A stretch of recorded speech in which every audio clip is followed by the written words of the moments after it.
গল্পের নাম মন মোহনায় ফাল্গুন হাওয়া। লেখিকা নুরুন্নাহার তিথি। দ্বিতীয় পর্ব। মীরা তৃতীয়বারের মতো পাত্রপক্ষের সামনে বসল। এবার আর শাড়ি পরল না। পাত্রপক্ষ নাকি এবার সব মেনে নিয়েছে, কিন্তু পাত্রের কাণ্ডে মীরার বাবা আর মতামত দিতে পারছেন না, কারণ পাত্র সুস্থ না। দেখতে সুস্থই লাগে, কিন্তু যখন মীরাকে দেখে পাত্রের মা বললেন তাদের পছন্দ হয়েছে, তখনই পাত্র বসা থেকে উঠে ছুটে আসে মীরার দিকে। মীরা ভরকে যায়। এসেই মীরার হাত ধরে কেমন অদ্ভুত ব্যবহার করতে থাকে। মীরা হাত ছাড়িয়ে ভয়ে সোফাতে ভর দিয়ে সোফা সহ খানিক পিছিয়ে গেলে পাত্র এসে মীরার পা ধরে বাচ্চাদের মতো বলে, কি সুন্দর পা, এই পা আমি মাটিতে রাখব না। মীরার বাবা রফিক তালুকদার তৎক্ষণাৎ পাত্রের বাবার দিকে প্রশ্ন ছুড়েন, ভাই সাহেব, এসব কি? আপনার ছেলে এমন পাগলামি করছে কেন? পাত্রের বাবা আমতা আমতা করছেন। তা দেখে মীরার বাবা ঘটককে উঁচু স্বরে বললেন, আপনি কি ছেলের সম্পর্কে জানতেন না? ঘটকও হকচকিয়ে চেয়ে আছে।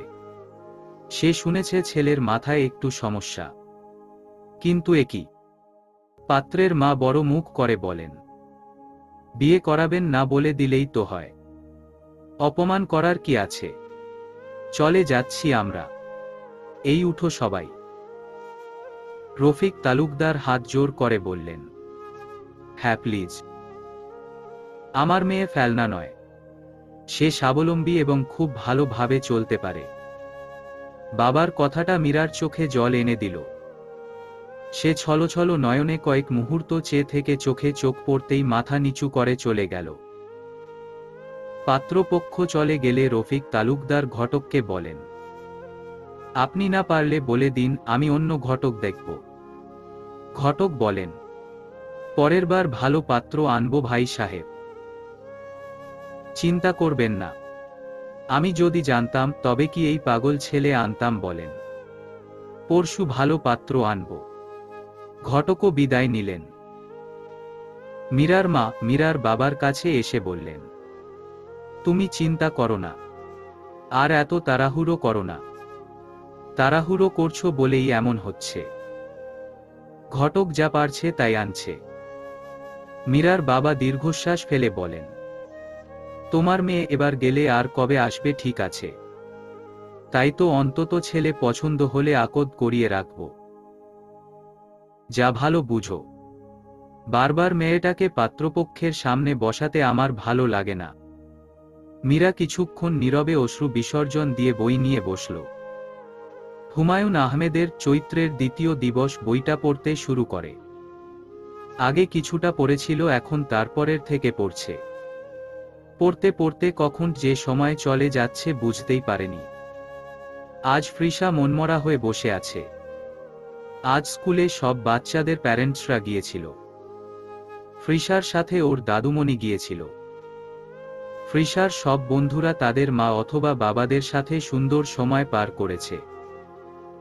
অনেকের তো বাবা মা দুজনেই এসেছিল। সবাই বাবা মাকে নিয়ে বক্তৃতা দিয়েছে। ফ্রিসা স্টেজে উঠে বাবা সম্পর্কে বলার পর মা সম্পর্কে বলার আগেই কেঁদে ফেলেছিল।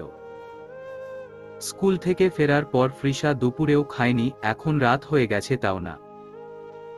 শেহজাদকে আজ এক জরুরি কাজে যেতে হয়েছিল। বাড়ি আসতে আসতে রাত 9টা বেজে গেছে।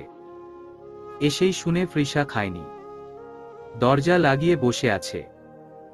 শেহজাদ ফ্রিসার রুমে গিয়ে কয়েকবার দরজা নক করল, নাম ধরেও ডাকল, কিন্তু কোনো সাড়া শব্দ নেই।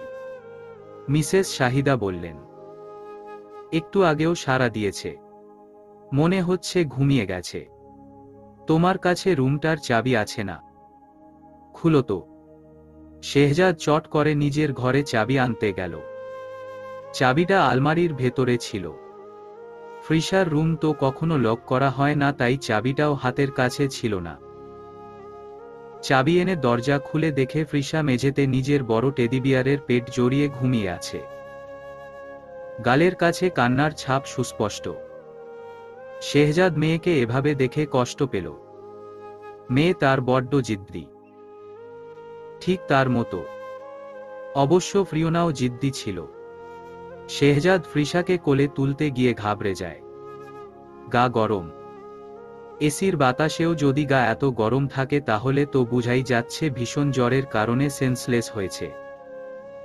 শেহজাদ চিৎকার করে সার্ভেন্টকে ডেকে বলে, এখনই আমার ঘর থেকে ফার্স্ট এইড বক্স নিয়ে এসো।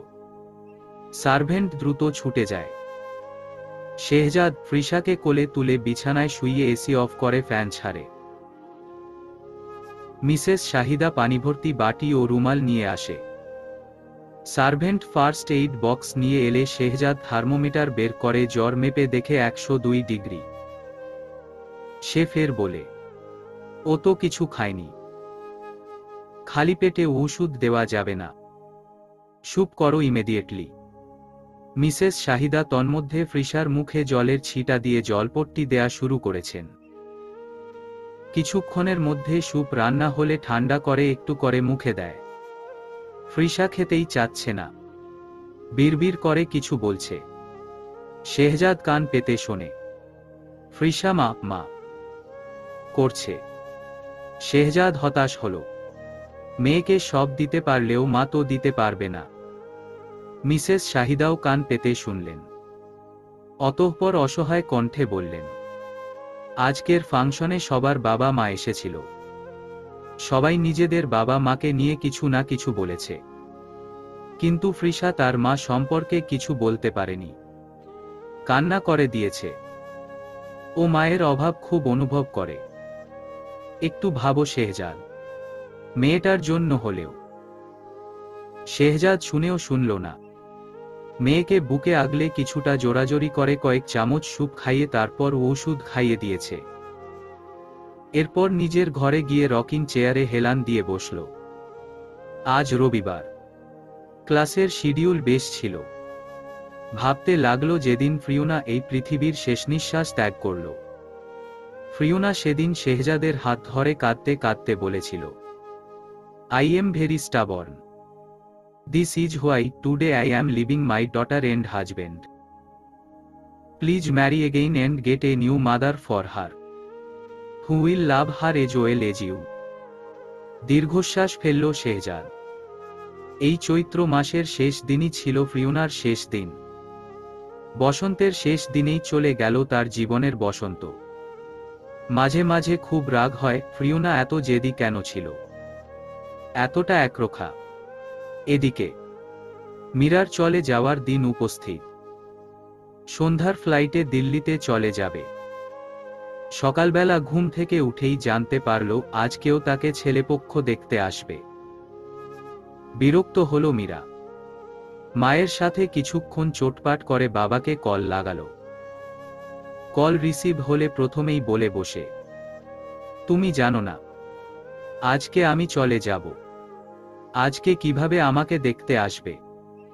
মিস্টার রফিক তালুকদারের শান্ত জবাব, এখন মাত্র সকাল 8:30 বাজে। ওরা 10:30 বা 11টায় আসবে। তুমি অনেক সময় পাবে। তোমাদের কাজকর্ম দেখলে মনে হয় আমি বোঝা হয়ে গেছি। যাও, মেনে নিলাম। জাস্ট দেখে যাবে, নাথিং মোর। এত শর্ট ইন্ট্রোডাকশনে আমি কবুল বলবো না আর সাইনও না। মনে রেখো।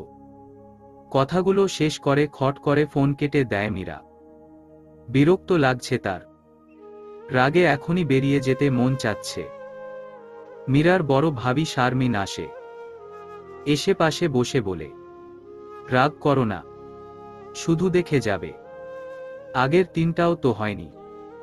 এবারেরটা যদি ভালো হয় শুধু কথা এগুবে। জানি ভাবি, কিন্তু আমার বারবার পাত্রপক্ষের সামনে বসতে ভালো লাগে না। গত 2 সপ্তাহে কতবার বসলাম। তোমার বিয়ের হুকুম হলে দেখবে এমনিতেই বিয়ে হয়ে যাবে। হুম। শারমিন হাসল। অতঃপর বলল, যাও তো, তৈরি হয়ে নাও। গোসল করে আগে মাথা ঠান্ডা করো। মীরাও হাসে। ফের বলে, যাচ্ছি। বিকেলে চলে যাওয়ার জন্য ব্যাগ গুছিয়েছ কিছুটা? তুমি তো জানো আমি আগে ব্যাগ গুছাতে পারি না। জানি তো, প্রতিবারই কিছু না কিছু ফেলেই যাও, একদম তোমার বড় ভাইয়ের মতো। তুমি গোসলে যাও, আমি গুছিয়ে দিচ্ছি। মীরা খুশি হয়ে ভাবিকে হালকা করে জড়িয়ে ধরে জামা কাপড় নিয়ে গোসলে চলে যায়। এবার পাত্রপক্ষের মাঝে কোনো খুঁত পেলেন না মীরার বাবা। বিয়েতে রাজি হয়ে গেলেন তিনি। পাত্র এক মাল্টিন্যাশনাল কোম্পানির ম্যানেজার পদে রিসেন্টলি পদোন্নতি হয়েছে। বাবার কথায় এবার আর মীরা কোনো কথা বলল না। তবে সে এখন কোনোরকম বন্ধনে যাবে না। আজকে ইন্ডিয়া যাবে, তারপর 2 মাস পর আসবে। তখন যা হওয়ার হবে। ছেলেপক্ষের মাঝে কিঞ্চিত অসন্তোষ দেখা গেলেও পাত্র রাদীপ রাজি হল। সে বলল, মিস মীরা যেহেতু চাচ্ছেন না তাহলে পরেই হোক। মীরা জোরপূর্বক হাসল। রাদীপ ছেলেটা এমনিতে ভালো, কিন্তু একটু বেশি গায়ে পড়া। যখন আলাদা কথা বলতে দিল তখন অতিরিক্ত সৌন্দর্যের বর্ণনা করছিল। জামিরার কাছে খানিক অতিরঞ্জিতই লেগেছে। তাও এবার কিছু বলল না। ছেলেপক্ষকে মীরার মা ও ভাবিরা দুপুরে খাইয়ে ছেড়েছেন। ছেলের বড় বোন মীরার জব এরিয়া ও ইন্ডিয়াতে ভাড়া করা ফ্ল্যাট, রুমমেট সব সম্পর্কে খুঁটে খুঁটে তথ্য নিয়েছে। মীরা অনিচ্ছাসত্ত্বে সব ইনফরমেশন ধৈর্য সহকারে দিয়েছে। ছেলেপক্ষ চলে যাওয়ার পর মীরার মা শুরু করেছে, কেন অন্তত আংটি পরিয়ে রাখল না। মীরা কয়েকবার বলেও থামাতে না পেরে 3টা বাজেই বাড়ি থেকে এয়ারপোর্টের উদ্দেশ্যে বেরিয়ে পড়েছে।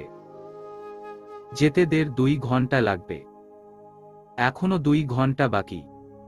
কি করবে না করবে ভেবে এয়ারপোর্টের কাছে থাকা এক ফ্রেন্ডকে আর্জেন্টলি ডাকে। মীরার ফ্রেন্ড প্রার্থনা একা বাড়িতে ঘুমাচ্ছিল। তার স্বামী অফিসে, আর শ্বশুর শাশুড়ি গ্রামের বাড়িতে। মীরার কল পেয়ে সেও চলে আসে। তারপর 2 বান্ধবী মিলে রেস্টুরেন্টে খাওয়া দাওয়া, গল্প গুজব করে সময় পার করে ফেলে। ফ্রিসার জ্বর কমেছে। শেহজাদ এই জন্য একদিন ছুটি নিয়েছে, যাতে ফ্রিসার মন খারাপ কিছুটা হলেও কমে। সারাদিন ফ্রিসার সাথে সময় কাটিয়েছে। এমনকি নিজের হাতে রান্না করেও ফ্রিসাকে খাইয়েছে। কিছু আইটেম সে রান্না করতে পারে, চিজি পাস্তা, বাটার চিকেন ইত্যাদি। ফ্রিসারও এসব খুব পছন্দ। সারাদিনে ফ্রিসাকে কাজ ছাড়া করেনি। বাচ্চা মেয়েটাও আজ অনেক খুশি। নিজের হাতে খাইয়ে দেওয়া থেকে বাহিরে ঘুরতে যাওয়া সব। সারাদিন পর শেহজাদ ফ্রিসাকে ঘুম পাড়িয়ে রকিং চেয়ারে হেলান দিয়ে চোখ বন্ধ করে বসে। তখন ডক্টর আকবর রেহমান আসেন। কিছুক্ষণ নীরব থেকে বলেন, প্রতিদিন ওকে এভাবে সময় দিবে। শেহজাদ সোজা হয়ে বসে শান্ত চাহনি ফেলে বলে, আপনি কি বলতে চাইছেন বাবা? আমি কি বোঝাতে চাইছি আশা করি তুমি তা ঠিকই বুঝতে পারছো শেহজাদ। শেহজাদ পাল্টা প্রশ্ন করে, সৎমা কি সত্যি আমার মেয়েকে ভালোবাসতে পারবে? আমরা তেমনটাই দেখে বিয়ে করাবো। শেহজাদ বুঝল সে তার ফুফা ফুফিকে বুঝাতে পারবে না। তাও একটা শেষ চেষ্টা করল। কেউ কেন তার মেয়েকে এক বিবাহিত, বাচ্চা আছে এমন লোকের সাথে বিয়ে দিবে? কি লাভ তাতে? অর্থ সম্পত্তি। তুমি একটু বেশি ভাবো। আমি এক মেয়েকে দেখে রেখেছি। এখন তোমরা দুজন রাজি হলে মেয়ের পরিবার রাজি করানো কোনো ব্যাপার না। শেহজাদ অবাক হল ভীষণ। সে তৎক্ষণাৎ বিস্ময়াভিভূত স্বরে শুধাল, আপনি কি তবে সবাইকেই জোর করবেন? জোর করে এক মেয়েকে রাজি করাবেন আমাকে বিয়ে করতে? ডক্টর আকবর রেহমান ভরকালেন। তিনি তো মীরাকে অনুরোধ করেছে মাত্র। তিনি জবাবে বললেন, তুমি ভুল বুঝছো শেহজাদ। আমি জোর করব কেন? রিকোয়েস্ট করেছি জাস্ট। মেয়েটা ভেবে চিনতে জবাব জানাক, তারপর কথা আগাবো। শেহজাদ এবার কাটকাট স্বরে বলল, আপনি কাউকে কোনো প্রকার জোর করবেন না। জোর করার পর রাজি হলেও পরবর্তীতে আফসোস করে আমার মেয়েকে কষ্ট দিবে, যা আমি সহ্য করব না। ডক্টর আকবর রেহমান বোঝাতে চাইলেন, আমি জোর করছি না, তোমাকেও বলছি ভেবে দেখো। দেখব। ডক্টর আকবর রেহমান হতাশ নিঃশ্বাস ছেড়ে চলে গেলেন। প্রায় 10-12 দিন পর মীরা ও রাইমা সবে ল্যাব থেকে ফ্ল্যাটে পৌঁছে ফ্রেশ হয়ে কিনে আনা খাবারগুলো একে একে সাজাচ্ছে। তখন মীরার ফোনটা বেজে উঠলে রাইমা হৈ হৈ করে ওঠে, রম্যস্বরে বলে, যা যা, বাকিটা আমি সাজিয়ে নিব। জিজাজি কল করেছে, উনাকে ওয়েট করাস না, বেচারা দিনে শুধু নিয়ম করে 3 বার তোকে কল করে। চুপ থাক। মীরা আলতো শাসালো। রাইমা পাত্তা না দিয়ে বলে, ওমা, আমি বললেই শুধু দোষী হয়ে যাই তাই না? নিজে যখন কথা বলিস। দেখ, আমি কথা বলতে চাই না। এখন কল কেটে দিলেও অভদ্রতা দেখায়। সকালে ল্যাবে ঢুকবো তখন কল করে, কোনোমতে ব্যস্ততা দেখিয়ে পার করি। দুপুরে কল দিলে প্রথমবারে ধরি না, এখনো তাই করব। আমাকে এভাবে বাচ্চাদের মতো ট্রিট করাটা পছন্দ না। বর্ণও করত, কিন্তু কি হলো, ধোকা দিল তো। রাইমা ওর কাঁধ জড়িয়ে আদুরে স্বরে বলে, চিল ইয়ার, পুরনো কাসুন্দি ঘেটে কি লাভ বল। জিজাজি কল করেছে, যা কথা বল। কয়দিন পর তো বিয়েই, আজ এত জলদি কেন কল দিবে? প্রতিদিন তো আরো পরে কল দেয়, আগে দেখ তো, যা জলদি যা। রাইমা মীরাকে এক প্রকার ঠেলেই পাঠিয়ে দিল। মীরা ক্লান্ত নিঃশ্বাস ছেড়ে ধীর পায়ে রুমে গেল। বিছানার উপর থেকে ফোনটা তুলে রিসিভ করে কানে নিল। অতঃপর যা শুনল তাতে তার শরীরের রক্ত হিম হয়ে উঠল। প্রত্যুত্তর করতে যেন ভুলে গেল। মীরা বুঝতে পারল তার আফসোস হচ্ছে। ছেলেদের মিঠে কথায় গলে যাওয়া উচিত হয়নি, বর্ণের বেলায় ঠকে গিয়ে আবারও উচিত হয়নি। কথায় আছে না, অতি ভক্তি চোরের লক্ষণ। কেন যে বুঝল না রাদীবের এই অতি ভক্তি ও যত্ন দেখানোর রহস্য। আবার নিজের সিদ্ধান্তের প্রতি সম্মানটাও বেড়ে গেছে। ভাগ্যিস আকদ ও এঙ্গেজমেন্টের কথা সে রিজেক্ট করে এসেছিল। কিছুটা শান্তিও লাগছে মনে। ফোনের অপর পাশের মেয়েটার ডাকে মীরা ভাবনার জগৎ থেকে ফিরল। মেয়েটা রাদীবের ফোন থেকে হোয়াটসঅ্যাপে কল করেছিল, তাই রিসিভ করা মাত্রই সেটাকে ভিডিও কলে পরিবর্তন করে নিয়েছিল। মেয়েটা বলল, রাদীবকে আমি অনেক কষ্টে রাজি করিয়ে আজকে এই হোটেলে এনেছি। তারপর ওকে ইনটক্সিকেটেড করে ফোনের লক খুলিয়ে আপনাকে কল করেছি।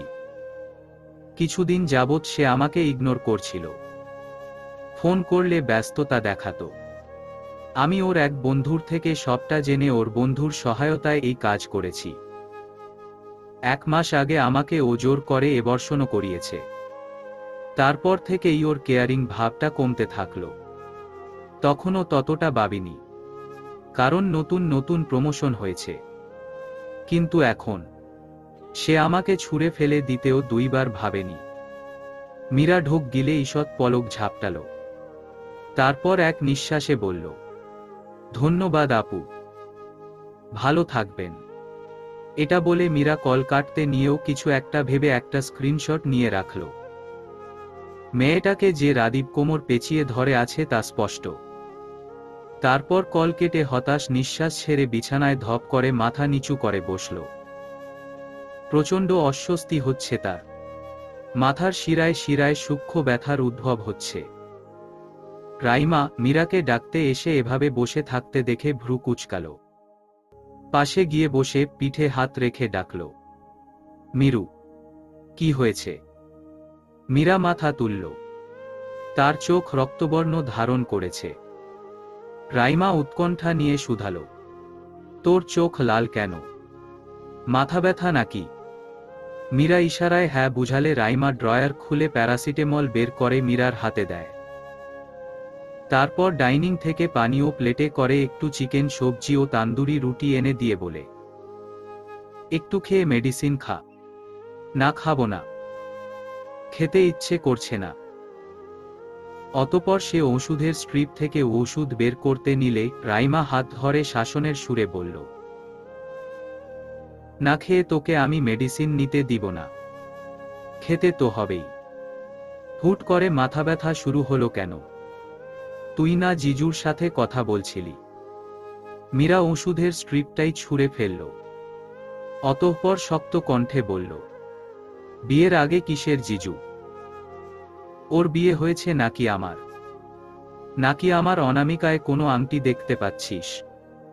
তাহলে কানের কাছে এসব কথা বলে মাথা খাচ্ছিস কেন? মীরার এই হুট করে রেগে যাওয়ার কারণটা রাইমা বুঝল না। এমন কি বলেছে যে মীরা আহত বাঘিনীর মতো অগ্নিশর্মা হয়ে গেছে? রাইমা নরম কণ্ঠে শুধালো, এত রেগে যাচ্ছিস কেন? জিজুর সাথে ঝগড়া হয়েছে? ফের জিজু বলছিস? মানা করেছি না আমি? মীরার কণ্ঠের তীব্রতায় ভরকে গেল রাইমা। সন্নিগ্ধ দৃষ্টি নিক্ষেপ করে বলল, আচ্ছা বলবো না, কিন্তু হয়েছেটা কি? ঝগড়া করেছিস? না, মানুষ ঝগড়া করে তার নিজের মানুষের সাথে। রাদীপ আমার কেউ না, ভবিষ্যতেও কেউ হবে না। মীরার উত্তরেও কেমন হেয়ালি। রাইমা বুঝল না কিছুই। ফের প্রশ্ন করে, আরে ইয়ার, ক্লিয়ারলি বল। আমি এমন আধা ভাঙা কথা বুঝি না। He is a cheater. He tried to cheat on me. কিভাবে চিট করল? সে একটা মেয়েকে চিট করে আমাকে বিয়ে করতে এসেছিল। মেয়েটার এবর্ষণও করিয়েছে। আমার সাথে মিষ্টি মিষ্টি কথা বলে নিজের ভেতরের নোংরামো হাইড করতে চেয়েছিল। বাট ফাইনালি আমি বেঁচে গেছি। সময় থাকতে সব সত্য জেনে গেছি। রাইমা হতবাক হয়ে চেয়ে রইল। মীরা ফুস করে নিঃশ্বাস ছেড়ে চোখ বন্ধ করে নিজেকে শান্ত করে। মাথাটা ব্যথায় টনটন করছে। পানি ভর্তি গ্লাস এক নিঃশ্বাসে শেষ করে দিল। তারপর ক্লান্ত কণ্ঠে বলল, এখন একটু ঘুমাবো। কিছুই ভালো লাগছে না। রাইমার হুঁশ ফিরল। সে অসন্তোষ স্বরে বলল, তুই না খেয়ে ঘুমাতে পারবি না? একটু হলেও খাবি, তারপর ওষুধ খেয়ে ঘুমা। আমি না শুনব না। মীরার মাঝে খাওয়ার কোনো লক্ষণ নেই। অতঃপর রাইমা নিজে জোর করে রুটি ছিঁড়ে মীরার মুখে ঢুকিয়ে দিল। মীরা বিরক্ত হয়ে বাধ্য হয়ে খাচ্ছে। ইতোমধ্যে রাইমার টেপরেকর্ডার চালু। রাদীপকে যা নয় তাই বলে সাবান ছাড়া ধুয়ে দিচ্ছে। মীরা অতিষ্ঠ হয়ে বলে, কুঞ্জদা তোকে সহ্য করে কিভাবে?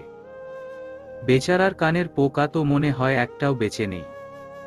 রাইমা বাঁকা হেসে বলে, তোর কুঞ্জদা তার কাকা মানে আমার পিসোকে খুব ভালোবাসে তো, তাই পিসো যা বলেছে চোখ বন্ধ করে মেনে নিয়েছে।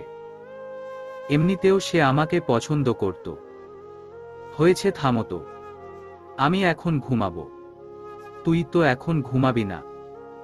রাইমা ফুরফুরে মেজাজে প্লেট নিয়ে উঠে বলে, নো, আমি এখন নেটফ্লিক্সে মুভি দেখব। কাল রবিবার, এত জলদি ঘুমাবো না। মীরা প্যারাসিটামল ও একটা স্লিপিং পিল পানি দিয়ে গিলে হালকা মাথা নেড়ে শুয়ে পড়ে। রাইমাও আলো বন্ধ করে দরজা ভিড়িয়ে চলে যায়। মীরা চোখ বন্ধ করে কিছুক্ষণ শুয়ে থেকে ভাবল এখনই ব্যাপারটা শুধরে নেওয়া উচিত। তাই তার বড় ভাইয়ার হোয়াটসঅ্যাপে সেই স্ক্রিনশটটা পাঠিয়ে লিখল, মুখে মধু আর অন্তরে বিষ এমন কাউকে আমি নিজের লাইফে চাই না। বাকিটা তোমরা বুঝে নিও। অতঃপর ফোন বন্ধ করে রেখে তন্দ্রায় ডুবে যায়। মীরার ঘুম ভাঙে খুব ভোরে। ঘুম ভাঙার পর পাশে রাইমাকে না দেখে বুঝে যায় যে মেয়েটা ছোট ম্যাট্রেসটাতেই ঘুমিয়ে পড়েছে। মীরা উঠে ফ্রেশ হয়ে অজু করে নামাজ পড়ে নেয়। অতঃপর কফি বানায়। কফি খেতে খেতে ব্যালকনিতে যায়। খোলা হাওয়ার স্নিগ্ধতায় মন মোহনায় মুগ্ধতা ঝরে পড়ে। সেখানে টবে লাগানো শুভ্র ও গোলাপি কাঠগোলাপের মিষ্টি সুঘ্রাণ অনুভব করে। সাদা কাঠগোলাপ 3টে ফুটে আছে আর গোলাপিটার 2টো। রাতে মনে হয় বৃষ্টি হয়েছিল। গাছের পাতা ভেজা, ব্যালকনির রেলিংও ভেজা, তা সত্ত্বেও সেখানে কোনোই ভর দিয়ে দাঁড়ায়। কফি পান করতে করতে সম্মুখের অনন্ত গগনে দৃষ্টি স্থির রেখে সময়টা উপভোগ করে। এখানে দাঁড়িয়েই বেশ অনেকটা সময় পেরোল। তারপর রান্নাঘরে গিয়ে ডিম ও সবজি দিয়ে ফ্রাইড রাইস তৈরি করল, আর তার সাথে কিনে আনা ফ্রোজেন কর্ক কাবাব বের করে 4টি কাবাব ভেজে নিল। তারপর রাইমাকে টেনে তুলে ফ্রেশ হতে পাঠালো। খাওয়া দাওয়া শেষে মীরা ফোন অন করে দেখে তার 2 ভাই ভাবিদের ও রাদীবের নাম্বার থেকেও সব মিলিয়ে প্রায় 100 খানেক মেসেজ ও মিস কল। লম্বা নিঃশ্বাস ছেড়ে সে কল ব্যাক করে।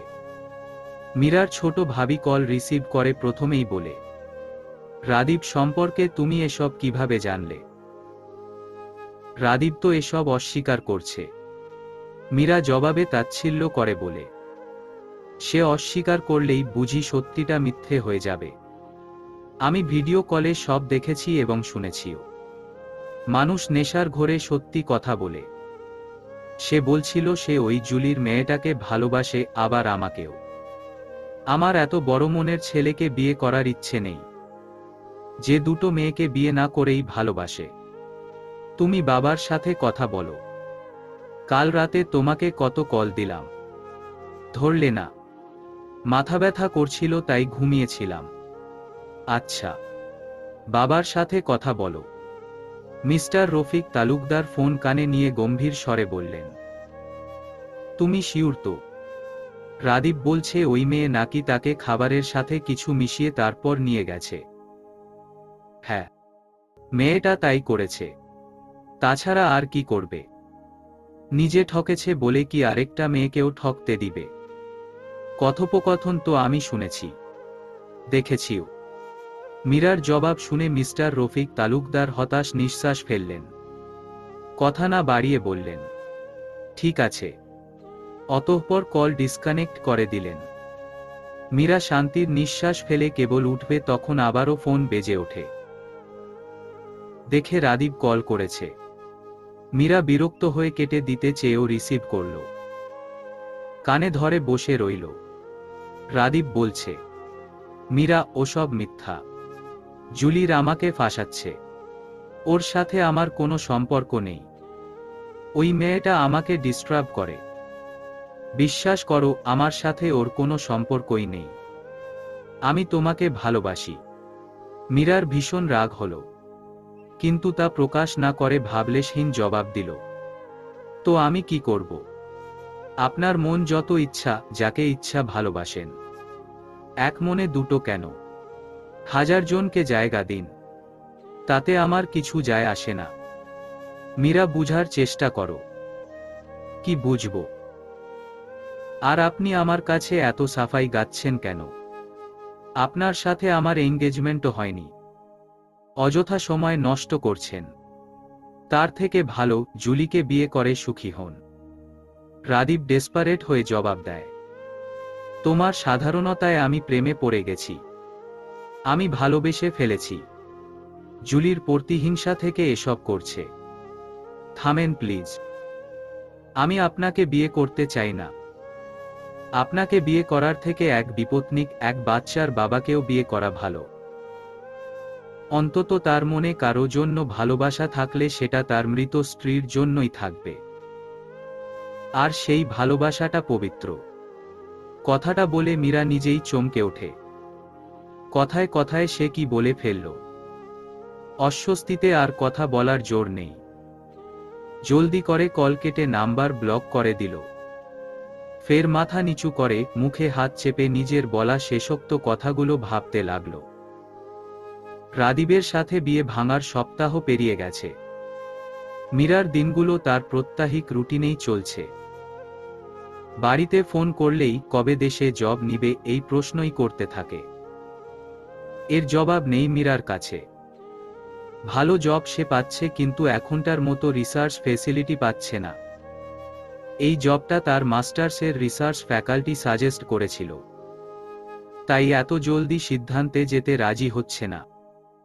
মীরার বাবা রফিক তালুকদার বিকেলে ব্যালকনিতে বসে পেপার পড়ছেন। নিধি এসে তার শ্বশুরকে চা দিয়ে যায়। চিনি ছাড়া রং চা খান তিনি। শ্বশুরকে চা দিয়ে ব্যালকনি থেকে যেতেই নিধির কানে কলিং বেলের শব্দ ভেসে আসে। সে চটপটির মা তারা চিহ্ন খাচ্ছিল। মৃদুলাকে কার্টুন দেখতে দেখে ডাক দেয়, মৃদু, এদিকে আসো তো মা, দরজাটা খুলে দাও তো। মৃদুলা ছুটে এসে দরজা খুলে দিল। অতঃপর বাহিরে দাঁড়ানো লোকটাকে দেখে মুখ বাঁকালো। নিধি প্রশ্ন ছুড়ে, কে এসেছে? ফুপ্পির জন্য তারা চিহ্ন বলতা তারা চিহ্ন বল ছেলে ধরে আনা লোকটা। মৃদুলার এহেন সম্বোধনে দরজার বাহিরে দাঁড়ানো ঘটক লোকটা ভরকে গেলেন।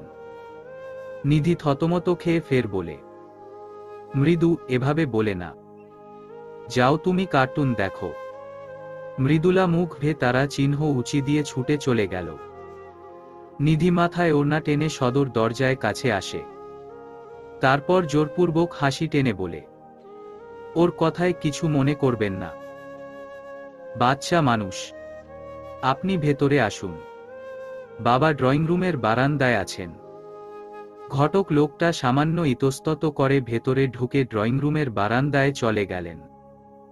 তারপর রফিক তালুকদারকে লম্বা করে সালাম দিয়ে সামনের চেয়ারটাতে বসল।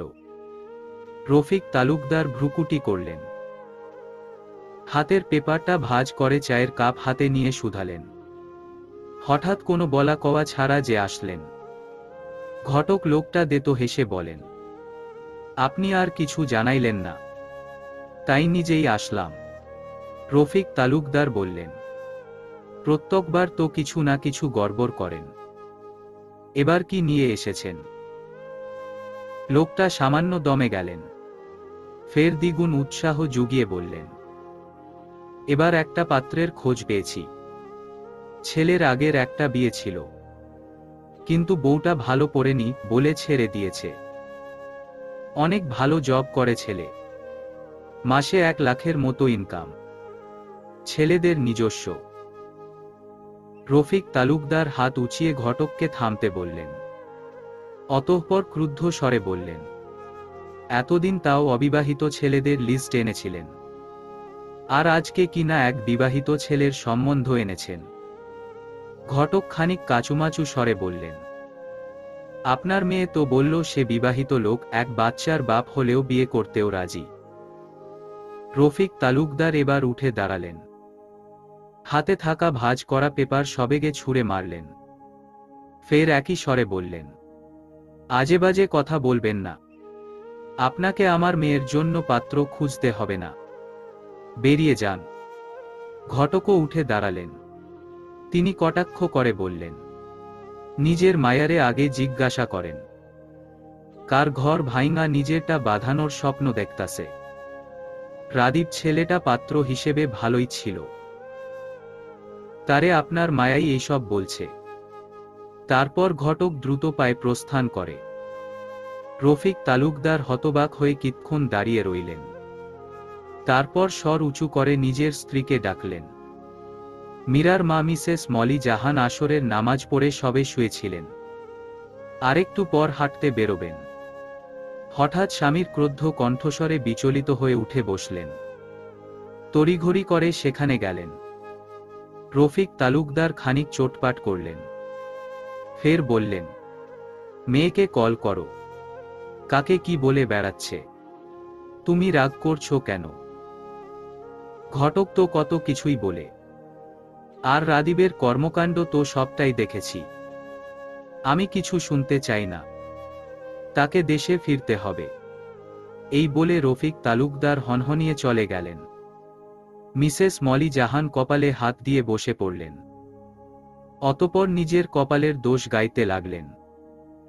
প্রতি মাসে একবার করে ফ্রিসার রুটিন চেকআপের জন্য শেহজাদকে হসপিটালে আসতে হয়। জন্ম থেকেই ফ্রিসার হার্ট দুর্বল, হার্টে ফুটো।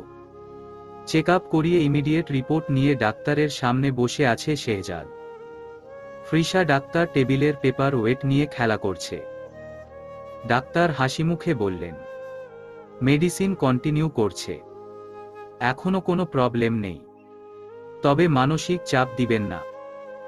ডাক্তার, সার্জারি লাগবে।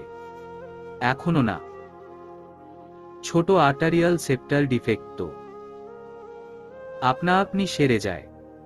ছোট বাচ্চা তার ওপর, নিয়ম মেনে চললেই হবে। Thank you doctor. শেহজাদ উঠে ডাক্তারের সাথে হ্যান্ডশেক করে ফ্রিশাকে নিয়ে বেরিয়ে পড়ে। ফ্রিশা হসপিটালের করিডোরে হাঁটতে হাঁটতে বলে, ডোন্ট বি টেনশনড বাবা, I won't leave you. Shehzad হালকা হাসে। তার মেয়ে সময়ের আগে কত কিছু বুঝতে শিখেছে। মা হারা সন্তানরা একটু বেশি বুঝদার হয় কিনা। হসপিটাল থেকে বেরিয়ে গাড়িতে উঠল দুজনে। ফ্রিশা আনমনে বাহিরের দিকে চেয়ে থেকে বলে, আমার মম ফিরে আসবে না বাবা, আই মিস হার। শেহজাদ জবাব দিতে পারে না। কি জবাব দিবে? ইদানিং মেয়েটা তার কেমন মুষড়ে পড়েছে। দীর্ঘশ্বাস ফেলে সে চুপচাপ ড্রাইভ করতে থাকে। জিনিয়া হুট করে মীরাকে মেসেজ দিয়ে বলে, মিরু, তোর মাস্টার্সের সিজিপিএ কত? মীরা কিঞ্চিত ভাবুক হয়। হঠাৎ বান্ধবী তার সিজিপিএ নিয়ে পড়ল কেন? তৎক্ষণাৎ জিনিয়া হোয়াটসঅ্যাপে কল দিয়ে বসল। জিনিয়া ফের একই প্রশ্ন শুধালে মীরা সন্দিহান হয়ে জবাব দেয়, 3.87। কিন্তু কেন? অনার্সেরও তো কাছাকাছি ছিল তাই না? হ্যাঁ, 3.81 ছিল, কিন্তু কেন? জিনিয়া এবার বিপুল উৎসাহ নিয়ে বলে, ভার্সিটির ফ্যাকাল্টি হবি। মীরা পুরো হা হয়ে গেল। ফের শুধালো, কি বলছিস তুই? হ্যাঁ রে, একটা বি ক্যাটাগরির প্রাইভেট ভার্সিটির সার্কুলার দেখলাম। 3.8 রেজাল্ট হলেই অ্যাপ্লাই করা যাবে। তুই ট্রাই করতে পারিস। তুই তো খুব সুন্দর করে বুঝাতে পারিস। আমার কত প্রবলেম সলভ করে দিয়েছিস। মীরা পাত্তা দিল না, বলল, এজন্য আমি ফ্যাকাল্টি হব। আমার সবসময় রিসার্চের ইচ্ছে। জিনিয়া অবাক কণ্ঠে বলে, ফ্যাকাল্টিরা রিসার্চ করে না। পাগলের মতো কথা বলিস না। এতে আরো ভালো হবে। তুই এখনই সিভি পাঠিয়ে দে, আর শনিবারের ফ্লাইটে চলে আয়। আজ বৃহস্পতিবার, রবিবার তো এমনিতেই তোদের ছুটি। মীরা বলল, আমি ভেবে নেই, কোনো ভাবাভাবির কিছু নেই। এখনই সিভি পাঠাবি? সময় নেই দোস্ত। একটা ভার্সিটির লেকচারার হতে পারা কত ভাগ্যের জানিস। জলদি কর। আমার যদি তোর মতো সিজি থাকতো তবে আমি কখন সিভি পাঠিয়ে বসে থাকতাম। আচ্ছা দেখছি। এত দেখতে হবে না, আমি তোকে লিংক পাঠাচ্ছি, তুই এখনই পাঠাবি। রেফারেন্সের জন্য আকবর স্যারকে নক কর। স্যার তো অনার্সে তোর রিসার্চ ফ্যাকাল্টি ছিলেন। জিনিয়া খুব উৎসাহিত, কিন্তু হঠাৎই আকবর স্যারের নাম শুনে মীরা চমকে ওঠে। স্যারকে নক করতে সে ইতস্তত করছে, কিন্তু জিনিয়ার জোরাজুরিতে বাধ্য হয়। জিনিয়া সবসময় নাছোড়বান্দা, নিজে যা বলবে তা করিয়েই ছাড়বে। মীরা অবশেষে মেইল করে থামল। জিনিয়াও ইতোমধ্যে কল ডিসকানেক্ট করেছে। রাইমা বাহিরে গিয়েছিল, ওর কি একটা দরকার ছিল। রাইমা এসে এক গাদা চকলেট ছড়িয়ে বলল, নে মিরু, কতগুলো চকলেট। মীরা ভ্রু কুঁচকে বলে, কে দিল? তোর কুঞ্জদা। দিল্লিতে এসেছে। কিসের অফিসের কাজে বলল। একটা হোটেলে উঠেছে, 2-3 দিন থাকবে বলল। হুট করে বলল বেরোতে। তুই ওয়াশরুমে ছিলি বলে না বলেই চলে গিয়েছিলাম। ওহ। মীরা একটা কিটক্যাট নিয়ে আনমনে খোসা ফেলে খাচ্ছে। দৃষ্টিতে কোনো নড়ন নেই। মীরার অবিচল দৃষ্টি দেখে রাইমা শুধায়, তোর আবার কি হয়েছে? চকলেট খাচ্ছিস কিন্তু দেখে মনে হচ্ছে উচ্ছে খাচ্ছিস। মীরার সম্বিত ফিরল। সে প্রত্যুত্তর করল, না কিছু না। তাহলে স্মাইল করো বেবি। রাইমা খুব খুশি মনে চকলেট খাচ্ছে। মীরা ওর দিকে চেয়ে ভাবছে কি করে কথাটা বলবে। চৈত্রের শেষ দিন। আজ ফ্রিউনার দ্বিতীয় মৃত্যুবার্ষিকী। ছুটির দিন হওয়ায় শেহজাদ, ফ্রিসা ও ফ্রিসার দাদুমণি, দাদুভাই চাঁদচুকে নিয়ে এক পরিচিত এতিমখানায় এসেছে। এতিম বাচ্চাদের জন্য আজ শেহজাদ দুপুরের খাবারের ব্যবস্থা করেছে। আসছে পর থেকে ফ্রিসা বাচ্চাদের সাথে খেলছে। শেহজাদ দাঁড়িয়ে থেকে নির্লিপ্ততা দৃষ্টিতে সেই দৃশ্য দেখছে। হুট করে ফ্রিসা দৌড়াদৌড়ির মধ্যে একটা ইটের সাথে লেগে পড়ে যায়। ফ্রিসা কান্না করার আগেই শেহজাদ তা দেখে ছুটে যায়। হাঁটু ও হাতের কনুই ছিলে রক্ত বের হচ্ছে। আরও কয়েক জায়গাতেও ব্যথা পেয়েছে। ওখানে ইটের সুরকিও ছিল। ফ্রিসা ইতোমধ্যে ঠোঁট ভেঙে কাঁদছে। শেহজাদ ওকে কোলে করে নিয়ে গিয়ে গাড়িতে বসায়। তারপর গাড়িতে থাকা ফার্স্ট এইড বক্স থেকে তুলো ও সেভলন নিয়ে আস্তে আস্তে ড্রেসিং করছে। মিসেস শাহিদা তার অসুস্থ ছেলের হুইলচেয়ার আগলে গাড়ির কাছে আসেন। তারপর ফ্রিসার কাটা স্থান দেখে আফসোস করে বললেন, ইস, কতটা ছিলে গেছে দেখেছ। বারবার মানা করার পরেও সেই দৌড়াদৌড়ি করছেই। এখন ব্যথাটা কে পেল? শেহজাদ, চলো বাড়ি ফিরে যাই। তোমার ফুফাকে কল করে আসতে বলি। বাচ্চাদের খাওয়াও তো শেষ। ফ্রিসাকে এখন মেডিসিন খাওয়াতে হবে, নয়তো জ্বর এসে যাবে। হ্যাঁ, আমি ওকে মেডিসিন খাইয়ে দিচ্ছি। আপনি ওর কাছে থাকুন, স্যারকে আমি ডেকে আনছি। শেহজাদ ফ্রিসাকে সিটে ঠিক করে শুইয়ে দিয়ে হাঁটুর নিচে কুশন দিয়ে চলে যায়। একটু পর ডক্টর আকবর রেহমানকে ডেকে নিয়ে এসে গাড়িতে উঠে বাড়ি ফিরে আসে। শনিবার দুপুরের দিকে মীরার কাছে ইন্টারভিউয়ের জন্য মেইল এসেছে। সোমবার তার ইন্টারভিউ। মীরা লাঞ্চ ব্রেকে মেইলটা দেখে রাইমাকে জানাতে চাইল। রাইমা সবে স্যান্ডউইচে কয়েক বাইট দিয়েছে।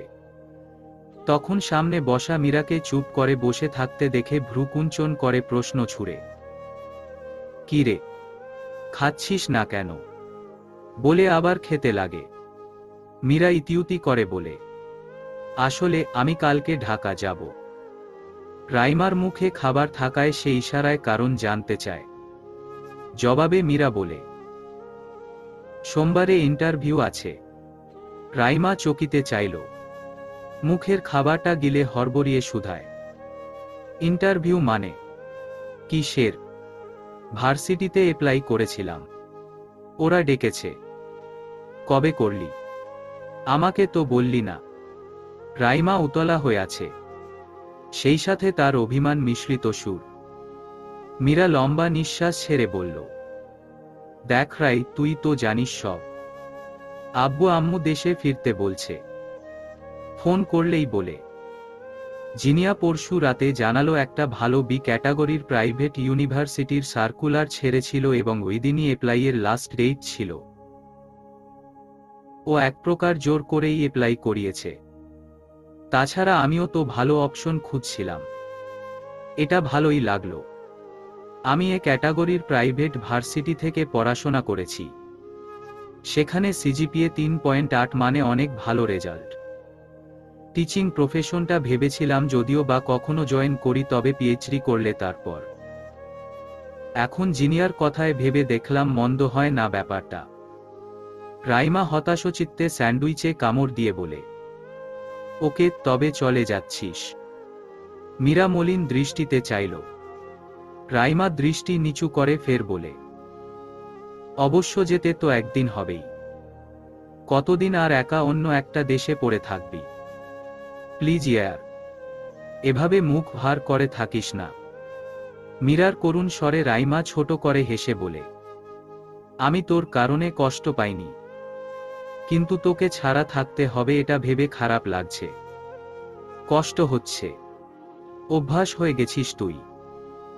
3 বছর হতে চলল আমাদের ফ্রেন্ডশিপের। তোর মনে আছে প্রথম দিন? আমরা দুজন বাঙালি, বাকিরা আমাদের ভাষা ঠিকঠাক বুঝে না। অন্য কারো সাথে মন খুলে কথাও বলতে পারতাম না। তখন তোর সাথে নিজের ভাষাতে কথা বলে শান্তি পেতাম।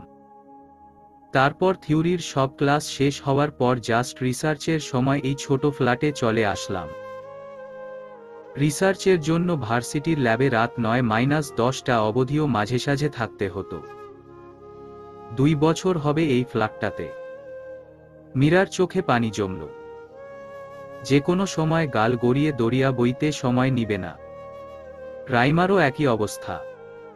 রাইমা নিজেকে সামলে নিয়ে বলল, এখন ইমোশনাল না করে খাতো, টাইম নেই। অতঃপর সে মাথা নিচু করে দ্রুত খেতে লাগল। মীরা হালকা হেসে খেতে শুরু করে। ইন্টারভিউ দিয়ে মীরা বের হল। ইন্টারভিউ ভালোই হয়েছে। এটাতে টিকে গেলে আরেকটা ইন্টারভিউ হবে।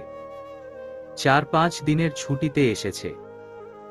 ছুটি নিবে বলে রবিবারও সন্ধ্যা অবধি জব করে, তারপর রাত 8টার ফ্লাইটে দেশে এসেছে, যদিও এসব আন্দাজ করে বলা। কালকে একবার ভার্সিটিতেও যেতে হবে। বাড়ি ফিরে মীরা হতবাক। ভাবির কাছ থেকে জানল ঘটক কিছু ছেলের ছবি ও বায়োডাটা নিয়ে এসেছে। এবারে আবার প্রথম ঘটক, দ্বিতীয় জনকে আর বলেনি। শারমিন বলে, এবারে সব প্রবাসী ছেলের বায়োডাটা নিয়ে এসেছে। মীরা সাফ সাফ মানা করে দেয়, আমি প্রবাসী বিয়ে করব না। আমি দেশে জবের জন্য ইন্টারভিউ দিতে এসেছি। দেশে জব করলে হাজবেন্ড প্রবাসে থাকবে, এটা কেমন? দ্বিতীয়বার যারা দেখতে এসেছিল ওদের তো আমাকে নিয়ে দুটো প্রবলেম ছিল। আমি জব করি আবার ইন্ডিয়াতে। যদিও আমি ওদের মনোভাবে বুঝেই বলেছিলাম যে ওই জবটাই করব।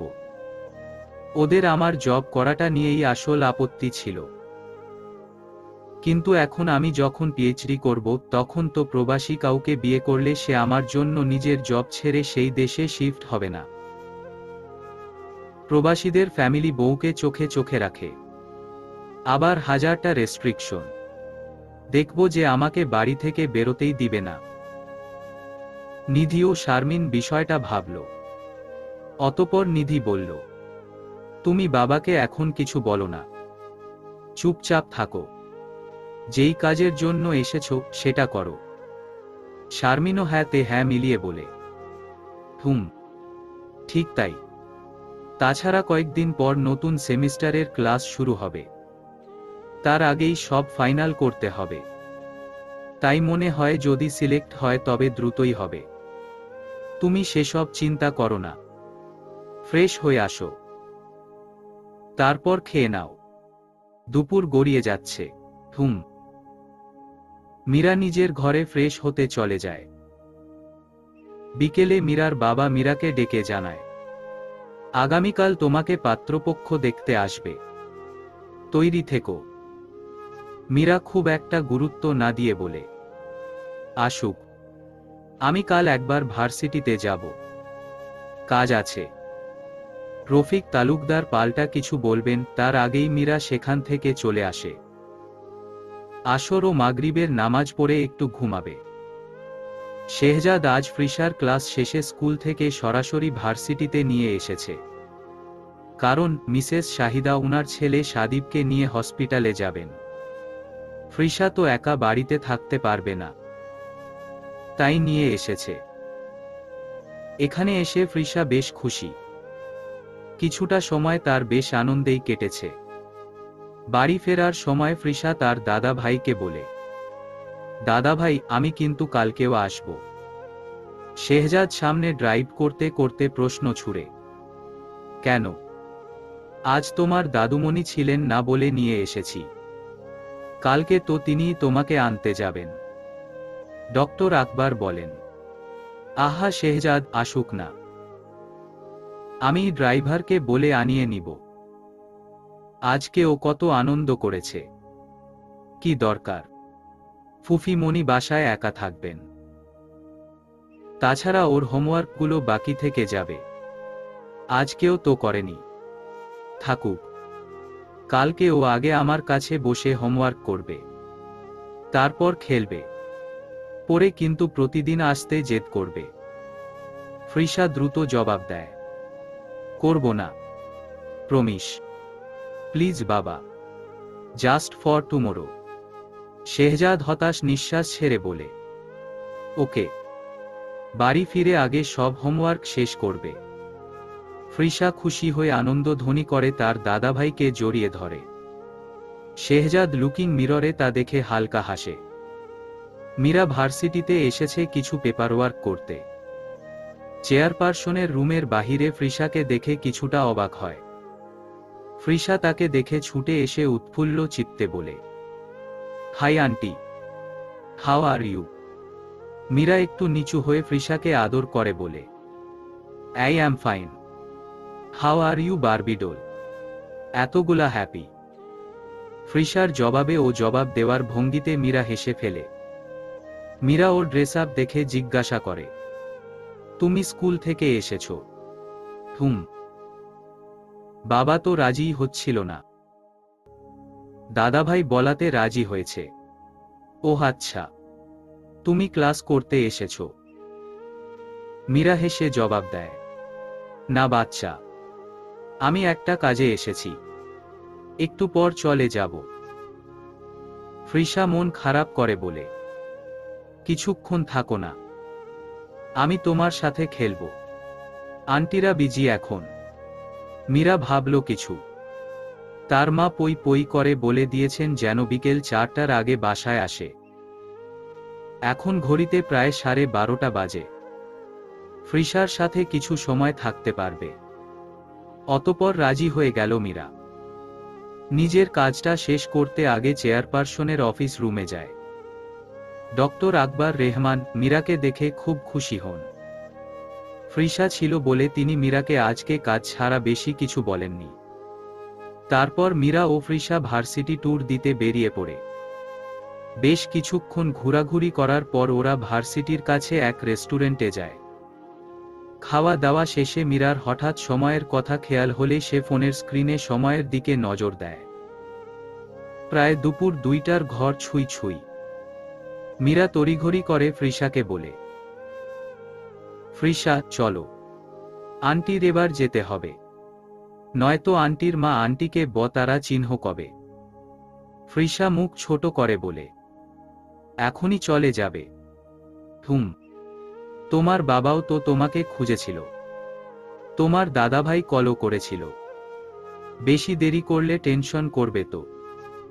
ওকে চলো। মীরা ফ্রিসাকে নিয়ে রেস্টুরেন্ট থেকে বেরিয়ে ভার্সিটিতে যায়। এদিকে শেহজাদ চেয়ারপারসনের রুম থেকে অস্থির পায়ে বেরিয়ে ফোন কানে নিয়ে লিফটের দিকেই আসছিল। তখনই মীরার ফোন বেজে ওঠে। মীরা তখন সবে লিফট থেকে নামবে। ব্যাগ থেকে ফোন বের করতে করতে লিফট থেকে নামা মাত্রই কেউ একজন ছো মেরে ফ্রিসাকে নিজের কাছে নিয়ে নিয়েছে। মীরা চকিতে তাকালে শেহজাদকে দেখে স্বস্তি পায়। কিন্তু শেহজাদের চোখ মুখ মোটেও স্বাভাবিক না। তৎক্ষণাৎ শেহজাদ কিছুটা রূঢ় স্বরে শুধায়, what did you take Frisa? Meera খানিক চমকে ওঠে।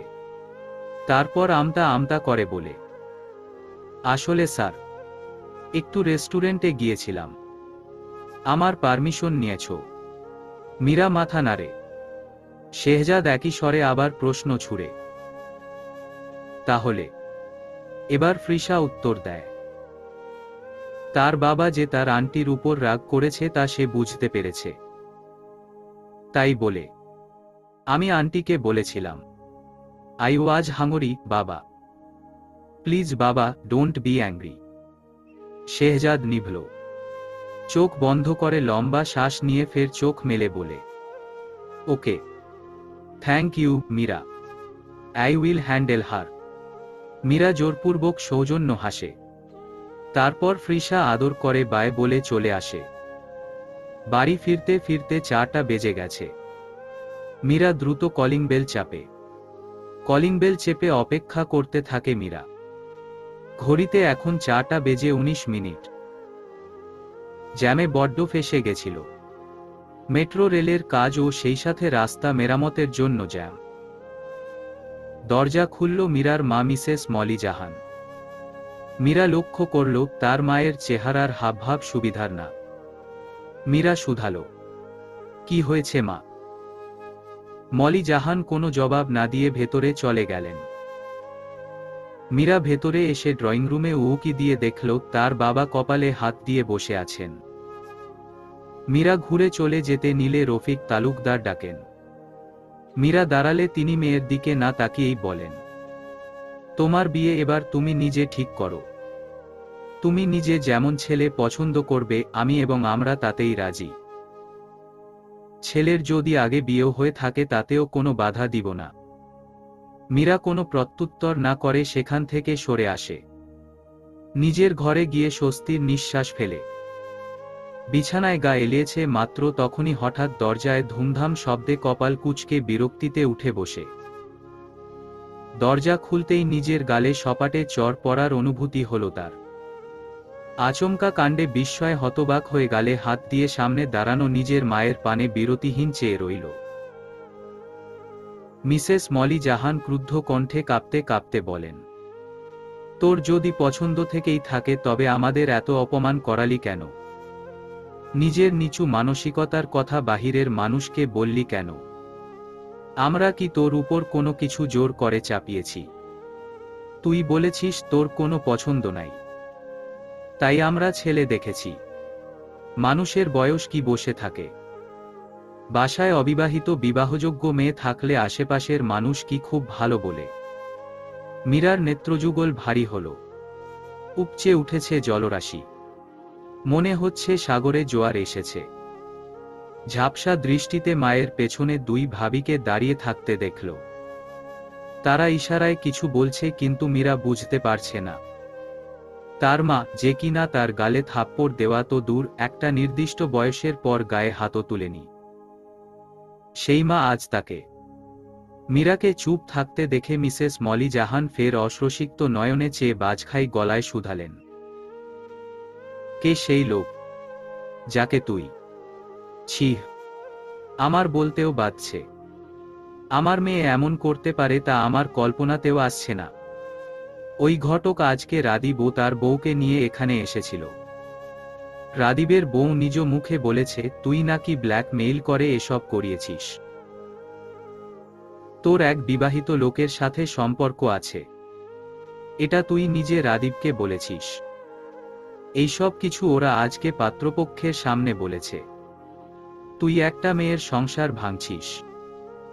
রাদীপ তো নিজের উপর আনা মিথ্যা আরোপ পরিবারের কথা চিন্তা করে মেনে নিয়েছে, কিন্তু আমাদের মান সম্মানের কি হবে ভেবেছিস একবারও?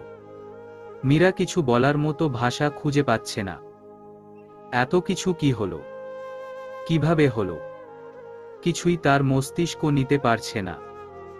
মীরা ধপ করে বিছানায় বসল। মীরার মা কাঁদতে কাঁদতে হাঁপাচ্ছেন। শারমিন এগিয়ে এসে জোর করে শাশুড়িকে সেখান থেকে নিয়ে যায়। নিধি মীরার ঘরে এসে দরজা লাগিয়ে কিছুক্ষণ আগের সব কাহিনী খুলে বলে। সব শুনে মীরা তার ভাবিকে জড়িয়ে ধরে কাঁদতে কাঁদতে বলে, বিশ্বাস করো ভাবি, আমার সাথে এখন কারো সম্পর্ক নেই। তোমরা তো বর্ণর কথা জানতে। বর্ণর পর আমি কারো সাথে কোন সম্পর্কে যাইনি। আর সংসার ভাঙ্গা, আমি ওরকম মেয়ে না। হ্যাঁ, সেদিন আমি রাদীপকে রাগের মাথায় বলে ফেলেছিলাম যে আমি ওকে বিয়ে না করে যদি এক বিপত্নিক ও এক বাচ্চার বাবাকেও বিয়ে করি তাও ভালো। কিন্তু সে যে আমার কথার এই অর্থ বের করে সেটাকে রাঙিয়ে বিশ্রীভাবে প্রেজেন্ট করবে, আমি স্বপ্নেও কল্পনা করিনি। নিধি হতাশ নিঃশ্বাস ছেড়ে বলে, কি বলবো বলো? রাদীপ যে তোমার উপর প্রতিশোধ নেওয়ার জন্য এই খেলা খেলল, সেটা তো আমি ওর বড় ভাবি বুঝতেই পেরেছি। ওরা আমাদেরকে যা নয় তাই বলে গেল।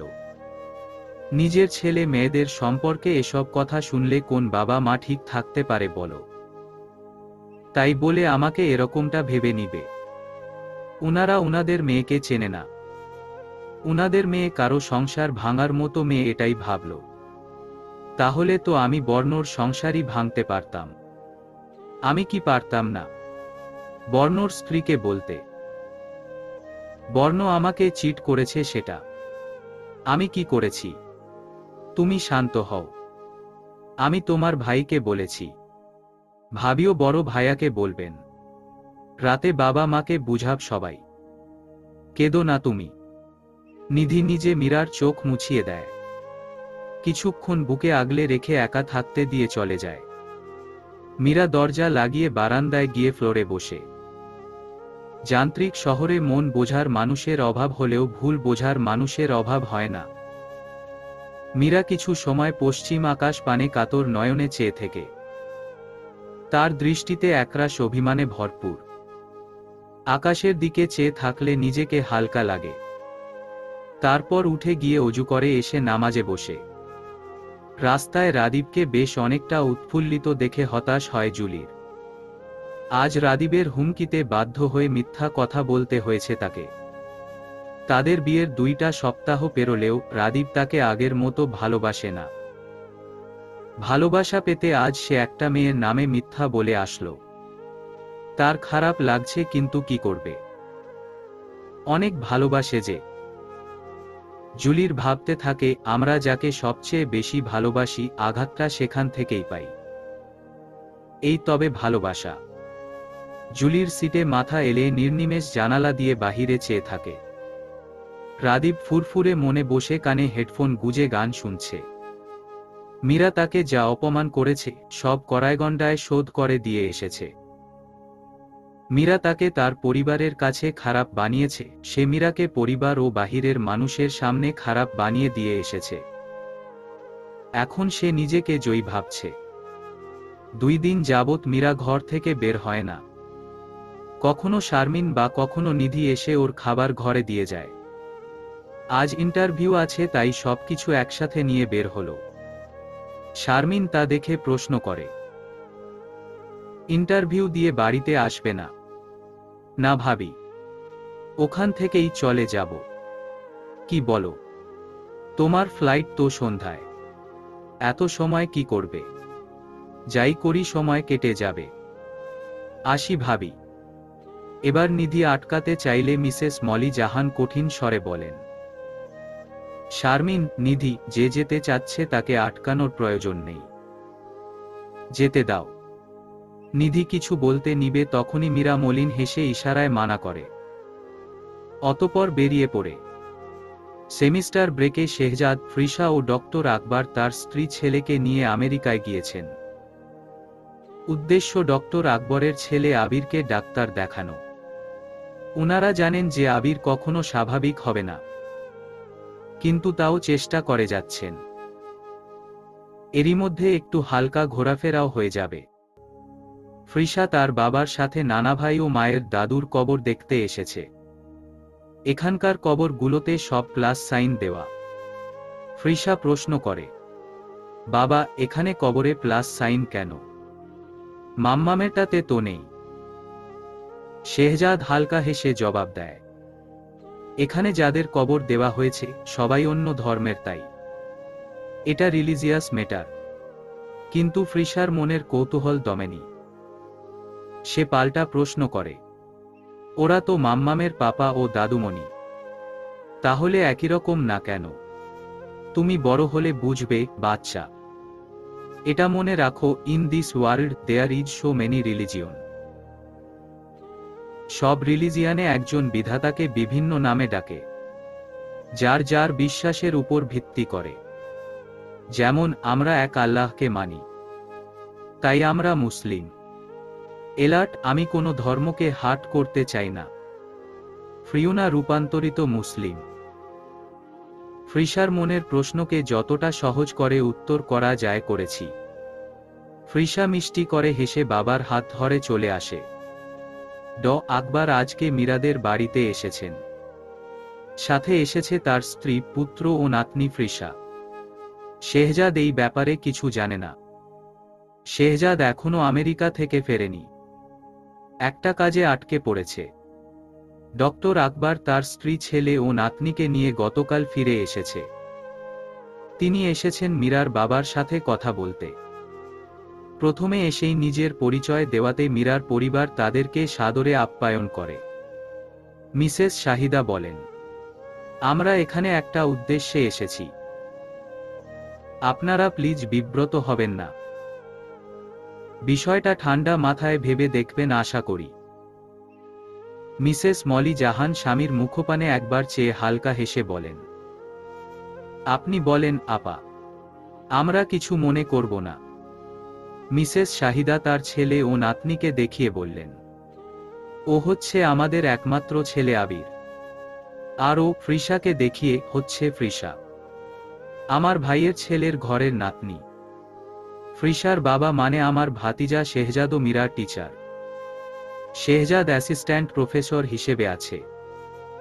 ভাই ভাবি আমেরিকার সিটিজেনশিপ পাওয়ার পর শেহজাদ আমেরিকায় গিয়ে অনার্সে ভর্তি হয়। তারপর সেখান থেকে একেবারে পিএইচডি করে আমাদের অনুরোধে দেশে আসে। ভাই ভাবিও পড়ে চলে এসেছিল।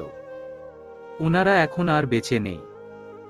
শেহজাদও আমাদের ছেলেই, আমাদের নিজেদের ছেলে তো জন্ম থেকে এমন। এই শেষ বয়সে শেহজাদ ও ফ্রিসা আছে বলেই আমরা কিছুটা ভালো আছি। কথা বলতে বলতে মিসেস শাহিদা হালকা হাতে টিস্যু দিয়ে চোখ মুছলেন।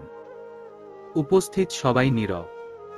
মিসেস মলি জাহান ফ্রিসাকে নিজের কাছে ডেকে জিজ্ঞাসা করেন, ওর মা কোথায়?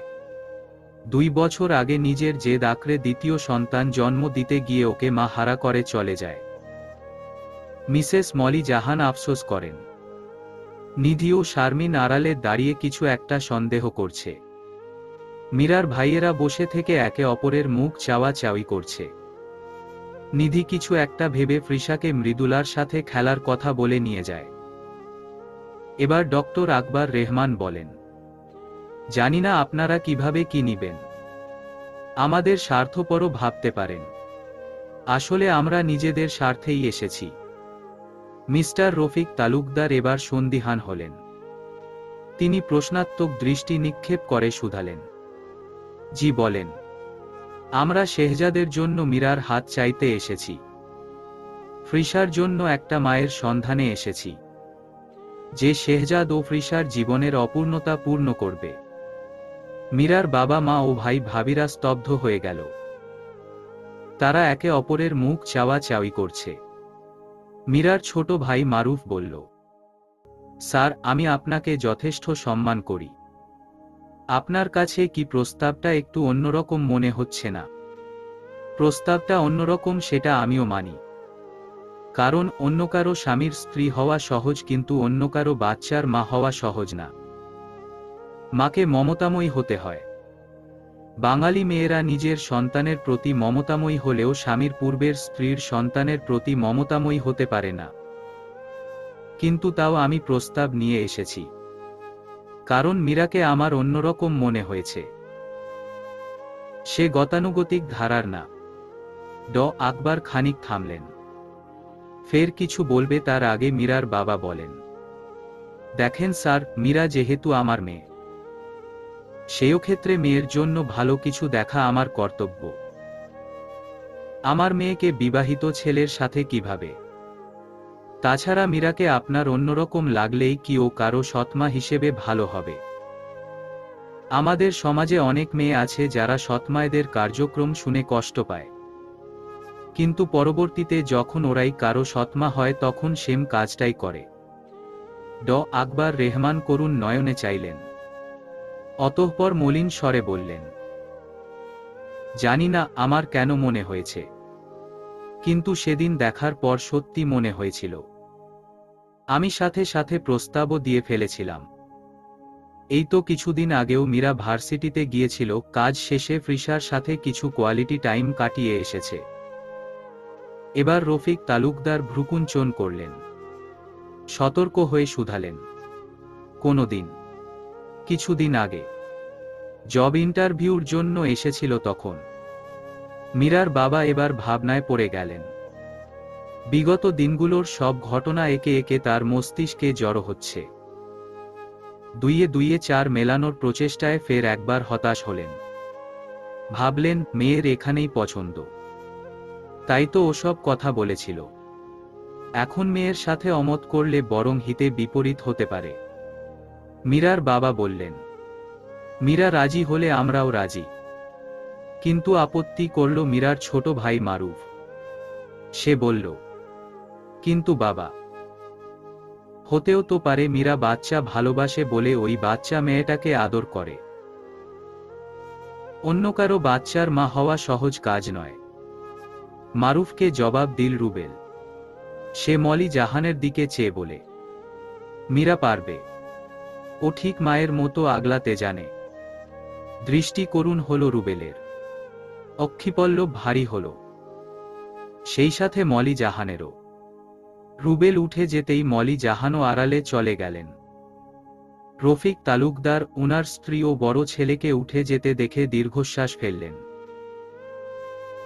এরপর ডক্টর আকবর রেহমান ও রফিক তালুকদার আসরের নামাজ পড়তে মসজিদে গেলেন। রুবেল ঘরে গিয়ে মীরাকে হোয়াটসঅ্যাপে কল করে। মীরাকে সে নিজ থেকে অনুরোধ করবে। নিজের ঘরে আসার পথে মৃদুলার সাথে ফ্রিসাকে খেলতে দেখে খুব কাঁদতে ইচ্ছে করছিল। বাচ্চাটা তো মৃদুলারই বয়সী হবে, তাহলে আরও ছোট বয়সে মাকে হারিয়েছে। মীরা ল্যাবে কাজ করছে। ইন্ডিয়ার সময়ে এখন বিকেল 4:30 ছুঁই ছুঁই, আর বাংলাদেশের সময়তে 5টা বাজতে চলল। কেমিক্যাল রিয়াকশনের প্রসেসিং চলছে, তাই মীরা অপেক্ষা করছিল। হঠাৎ বড় ভাইয়ের কল আসাতে রাইমাকে বলে ফোন হাতে ল্যাব থেকে বেরোয়। মীরা বলে, হ্যাঁ ভাইয়া বলো। রুবেল নিজেকে ধাতস্থ করে বলে, ওই ছোট বাচ্চাটার মা হবি। কোন বাচ্চা? ভাইয়ের মুখে হঠাৎ বাচ্চার কথা শুনে মীরা বুঝতে পারল না। ওই যে ফ্রিসা। ফুলের মতো বাচ্চাটার জীবনে মায়ের ভালোবাসা নিয়ে যেতে পারবি। মীরার বুক ধক করে ওঠে। তার বড় ভাই এসব কিভাবে জানল? প্রশ্নরা ঘুরপাক খাচ্ছে ভীষণ। জিভ দিয়ে নিজের শুষ্ক ওষ্ঠদয় ভিজিয়ে নিয়ে ফের শুধায়, তোমাকে এসব কে বলেছে? তোর ডিপার্টমেন্টের চেয়ারপারসন স্যার আজকে আমাদের বাসায় এসেছেন। মীরা অবাক হয়ে গেল। কিয়ৎ মুহূর্ত কিছু বলতে পারল না। রুবেল অস্থির হয়ে বলে, রাজি হয়ে যা মিরু। ফুলের মতো বাচ্চাটাকে নিজের আঁচলে আগলে নে। অন্য যে সব পাত্র আসছে তাদের থেকে ওই বাচ্চার বাবা অন্য সব দিকে এগিয়ে, কিন্তু পিছিয়ে একদিকেই, যে সে বিপত্নিক এবং এক বাচ্চার বাবা। আমি তোকে এই পিছিয়ে থাকা দিকটার জন্যই বলবো। বল মিরু। ভাইয়া আমি পরে কথা বলছি, দেশে এসে কথা বলছি। বাবা মাকে বলে দিও আমার জব হয়ে গেছে, আমি সামনের সপ্তাহে দেশে ফিরব। শেষোক্ত কথাটা শুনে রুবেল বেশ খুশি হয়, কিন্তু বোনের অস্বস্তি আন্দাজ করতে পেরে আর কথা না বাড়িয়ে অভিনন্দন জানিয়ে ফোনকে তারা চিহ্নটে দিল। তারপর বাড়ির সবাইকে খবরটা জানাতে যায়। ফোন ডিসকানেক্ট হওয়ার পর মীরা কি করবে বুঝতে পারছে না। একবার মনে হচ্ছে হ্যাঁ বলে দিক, ফের পরক্ষণেই মনে হচ্ছে শেহজাদ স্যার কি ভাববেন। অস্বস্তিতে পড়ে যাচ্ছে নিমিষেই। তারপর নিজেকে শান্ত করতে ব্রিথ ইন ব্রিথ আউট টেকনিকটা প্রয়োগ করে নিজের কাজে গেল। বাড়ির সবাই সহ ড আকবর ও তার স্ত্রী মীরার জবের খবর শুনে খুব খুশি হয়। মীরা নিজে না জানানোতে মিসেস মলি জাহান একটু কষ্ট তো পেলেনি, কিন্তু তার মনে হল অন্যের মিথ্যে কথায় প্রভাবিত হয়ে তিনি মেয়েকে এত কিছু না বললেও পারতেন। খেলতে খেলতে নিহান ফ্রিসাকে কামড় দিয়ে বসল। ফ্রিসার তারস্বরে চিৎকারে মিসেস শাহিদা সহ মলি জাহান, শারমিন, নিধি ছুটে গেল। নিধি তো বুঝেই গেছে এ তার বাদর ছেলের কাজ। ছেলেকে টেনে এনে দুয়েক ঘা ইতোমধ্যে লাগিয়েও দিয়েছে। নিহানও এখন চিৎকার করে কাঁদছে। মিসেস শাহিদা ও শারমিন টেনে ছাড়িয়ে নিয়েছে ওদের। মিসেস শাহিদা বলেন, ও কি বুঝে? এতটুকুন বাচ্চা তুমি মারলে কিভাবে? ওর বাজে স্বভাব হয়ে গেছে, সবাইকে কামড়াবে ও মারবে। বাবা, দাদা, দাদি ও বড়মা বড়বাবার আহ্লাদে আরো বেয়াদব হচ্ছে। সিয়াম তো কি সুন্দর ভদ্র হয়ে থাকে। মলি জাহান ধমক দিল নিধিকে, থামো তুমি।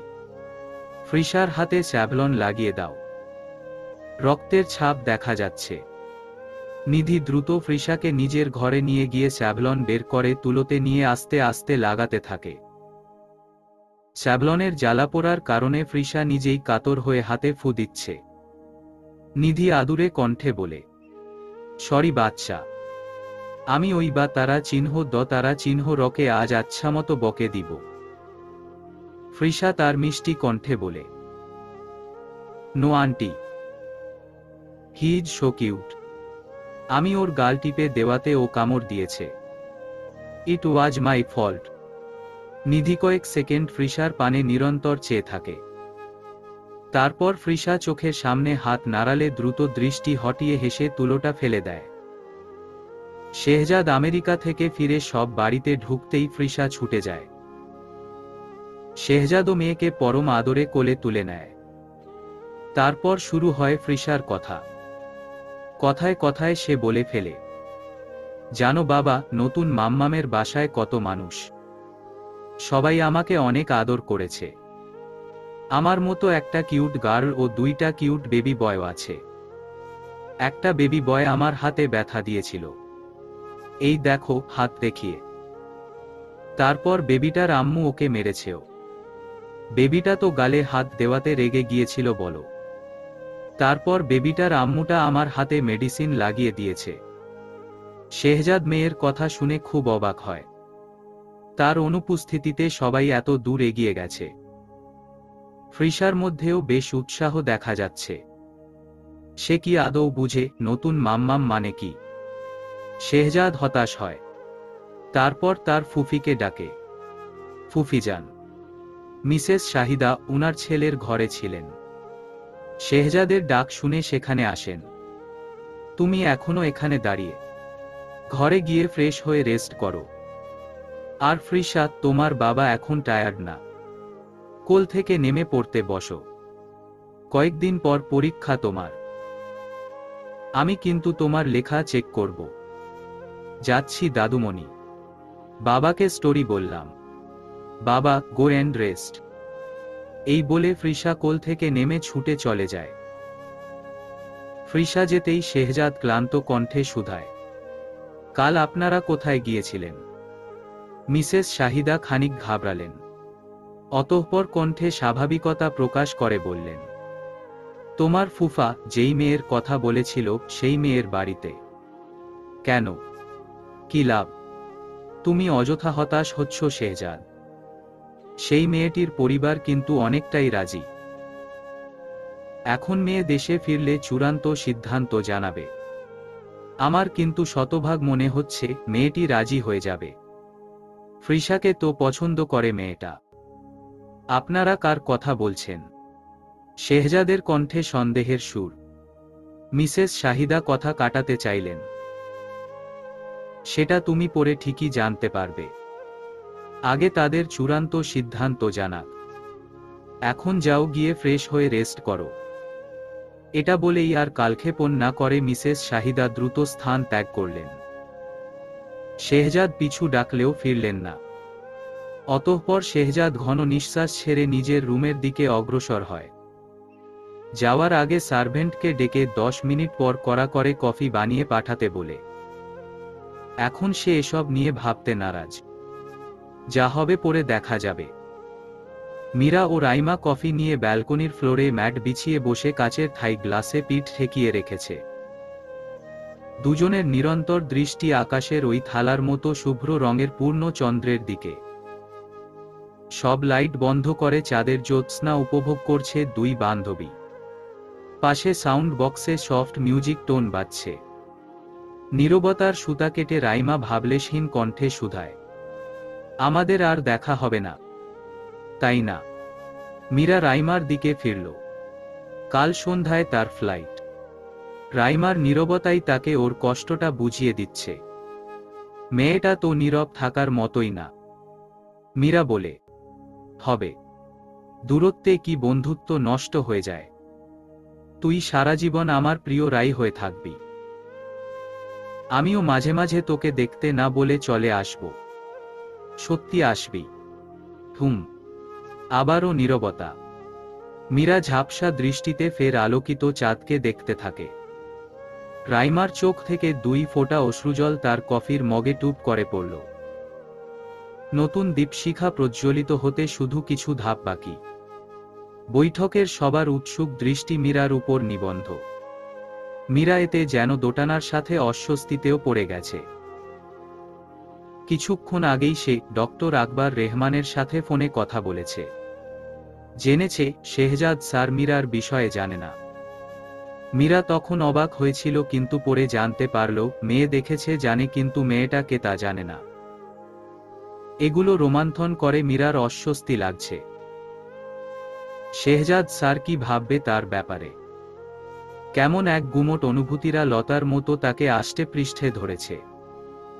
মীরার বাবা ফের শুধালেন, তোমার মতামত বলো। আমার ও তোমার মায়ের আপত্তি নেই। আমি বিশ্বাস করি তুমি তোমার মায়ের মতোই কোমল। মীরা ভেবে চিনতে সময় নিয়ে বলল, ফ্রিসার মা হতে আমার আপত্তি নেই। ও অন্যান্য বাচ্চাদের তুলনায় আলাদা। কিন্তু ওর বাবা, উনি আমার স্যার। আমাদের দুজনের জন্যই ব্যাপারটা অস্বস্তিকর। আমি স্যারের সাথে কথা বলবো, উনি যা ভালো মনে করেন। আমি আমার মায়ের অন্য কোনো দিক পেয়েছি কি না জানি না, কিন্তু এক মা হারা সন্তানকে আগলানোর গুণ ঠিকই পেয়েছি। মীরার বড় ভাই মলিন হাসল। মীরার মা তার আপন মা না, সৎ মা। সম্পর্কে খালাও হয়।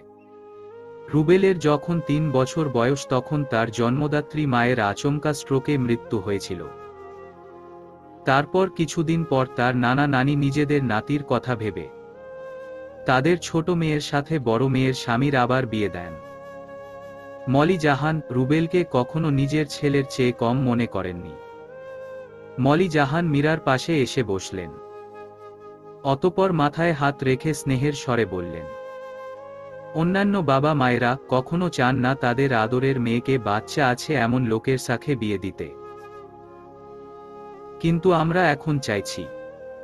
তোর বড় ভাই তো ভার্সিটিতে গিয়ে তোর ডিপার্টমেন্টের কিছু স্টুডেন্টদের থেকে কৌশলে খবরও নিয়ে এসেছে। তোর স্যার অনেক ভালো মনের মানুষ। তুই বিয়ে করতে রাজি না হলে হয়তো ওনারা অন্য কোথাও খুঁজবে। কিন্তু যদি সেই অন্য মেয়ে ফ্রিসাকে ভালোবাসতে না পারে, আমার তোর উপর ভরসা আছে। কেন জানি বাচ্চাটাকে প্রথমবার দেখেই খুব মায়া কাজ করছিল। ভেবেছিলাম হয়তো মায়ের আদরে বাচ্চাটা এত মায়াবী, এত সুন্দর, এত মিষ্টি। কিন্তু যখন মিসেস শাহিদা বললেন ওর মা নেই, বুকটা ভীষণ ভার হয়ে গিয়েছিল। মীরা অপলক তার মায়ের মুখের আদলে চেয়ে আছে। তার খারাপও লাগছে, কারণ মাঝে সে এই মায়ের বাবার উপরই খুব অভিমান করেছিল। মীরা বুঝতে পারে উনাদের দিক দিয়ে উনারা ঠিক। ভুল যদি কেউ হয় সেটা যারা ক্ষতি করতে চায় এবং পরিস্থিতি। মীরা হুট করে মৃদু হেসে মাকে জড়িয়ে ধরে। তারপর বলে, I am lucky to have you guys. Rubel ও মারুফ তাদের মায়ের পাশে এসে দাঁড়িয়ে পাশ থেকে আগলে নেয়। রফিক তালুকদার পাশ ফিরে কনিষ্ঠ আঙুলির দ্বারা নেত্রকোণে জমে উঠা জলবিন্দুদের মুছে নেয়। শারমিন ও নিধি একে অপরের দিকে চেয়ে মুচকি হাসে। শেহজাদ একটা রেস্টুরেন্টে বসে আছে। বিকেল 4:30 পর্যন্ত ক্লাস নিয়ে সে বেরিয়েছিল। এখন ঘড়িতে 5:20 বাজে। বসে বসে সে বারবার হাতঘড়িতে সময় দেখছে। তার হাবভাবে দেখে মনে হচ্ছে যেন সে ঘণ্টা যাবৎ কারো জন্য অস্থির হয়ে অপেক্ষা করছে। কিন্তু বাস্তবে কিন্তু তা না। মিনিট 10 হয়েছে এসেছে। বাহিরে তুমুল বৃষ্টি। গাড়ি থেকে নামতেই সে খানিক ভিজেছে। এখন এসির বাতাসে টেনেও গেছে। তার অস্থিরতার কারণ হচ্ছে যার সাথে দেখা করতে এসেছে সে। শেহজাদের অস্থিরতা দেখে ওয়েটার দ্বিতীয় দফায় আসলো।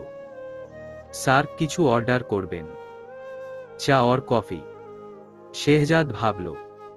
তারপর বলল, ইয়া, 1 cup of strong coffee with less sugar. Waiter order নিয়ে চলে যায়। শেহজাদ ফের দরজার দিকে এবং ঘড়ি দেখছে। ফোনটাও চেক করছে। এদিকে মীরা অনেকটা সময় উবারের জন্য অপেক্ষা করে, একটু আগে উবারে উঠেছে।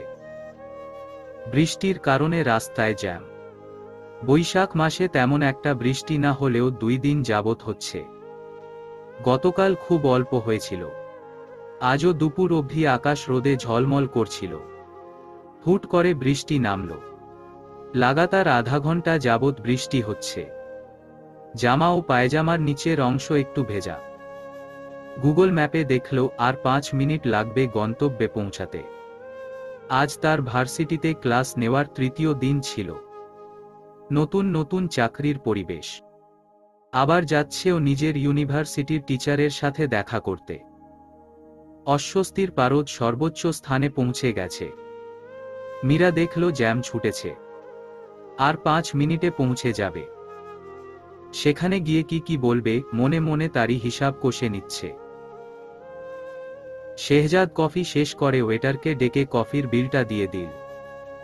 কারো জন্য অপেক্ষা করার মধ্যে কিছু খেয়েছে তা না বুঝানোই ভালো। মীরা রেস্টুরেন্টের কাচের দরজা খুলে ঢুকল। হন্তদন্ত হয়ে ঢোকার কারণে দরজার সাথে চেয়ারের সাথে পায়ের কনিষ্ঠ আঙুলে লেগে গেছে। চোখ মুখ খিচে কয়েক সেকেন্ড দাঁড়ালো, তারপর ব্যথাতুর নিঃশ্বাস ছেড়ে সামনে অগ্রসর হল। শেহজাদ চেয়ারের শব্দেই সেদিকে তাকিয়েছিল। তারপর মীরা এদিকে আসতেই টেবিলের দিকে নজর ফেরাল। মীরা এসেই প্রথমে সালাম দেয়। শেহজাদও সালামের উত্তর দিয়ে জোরপূর্বক হাসে। দুজনেরই ওষ্ঠকোণে কৃত্রিম হাসি।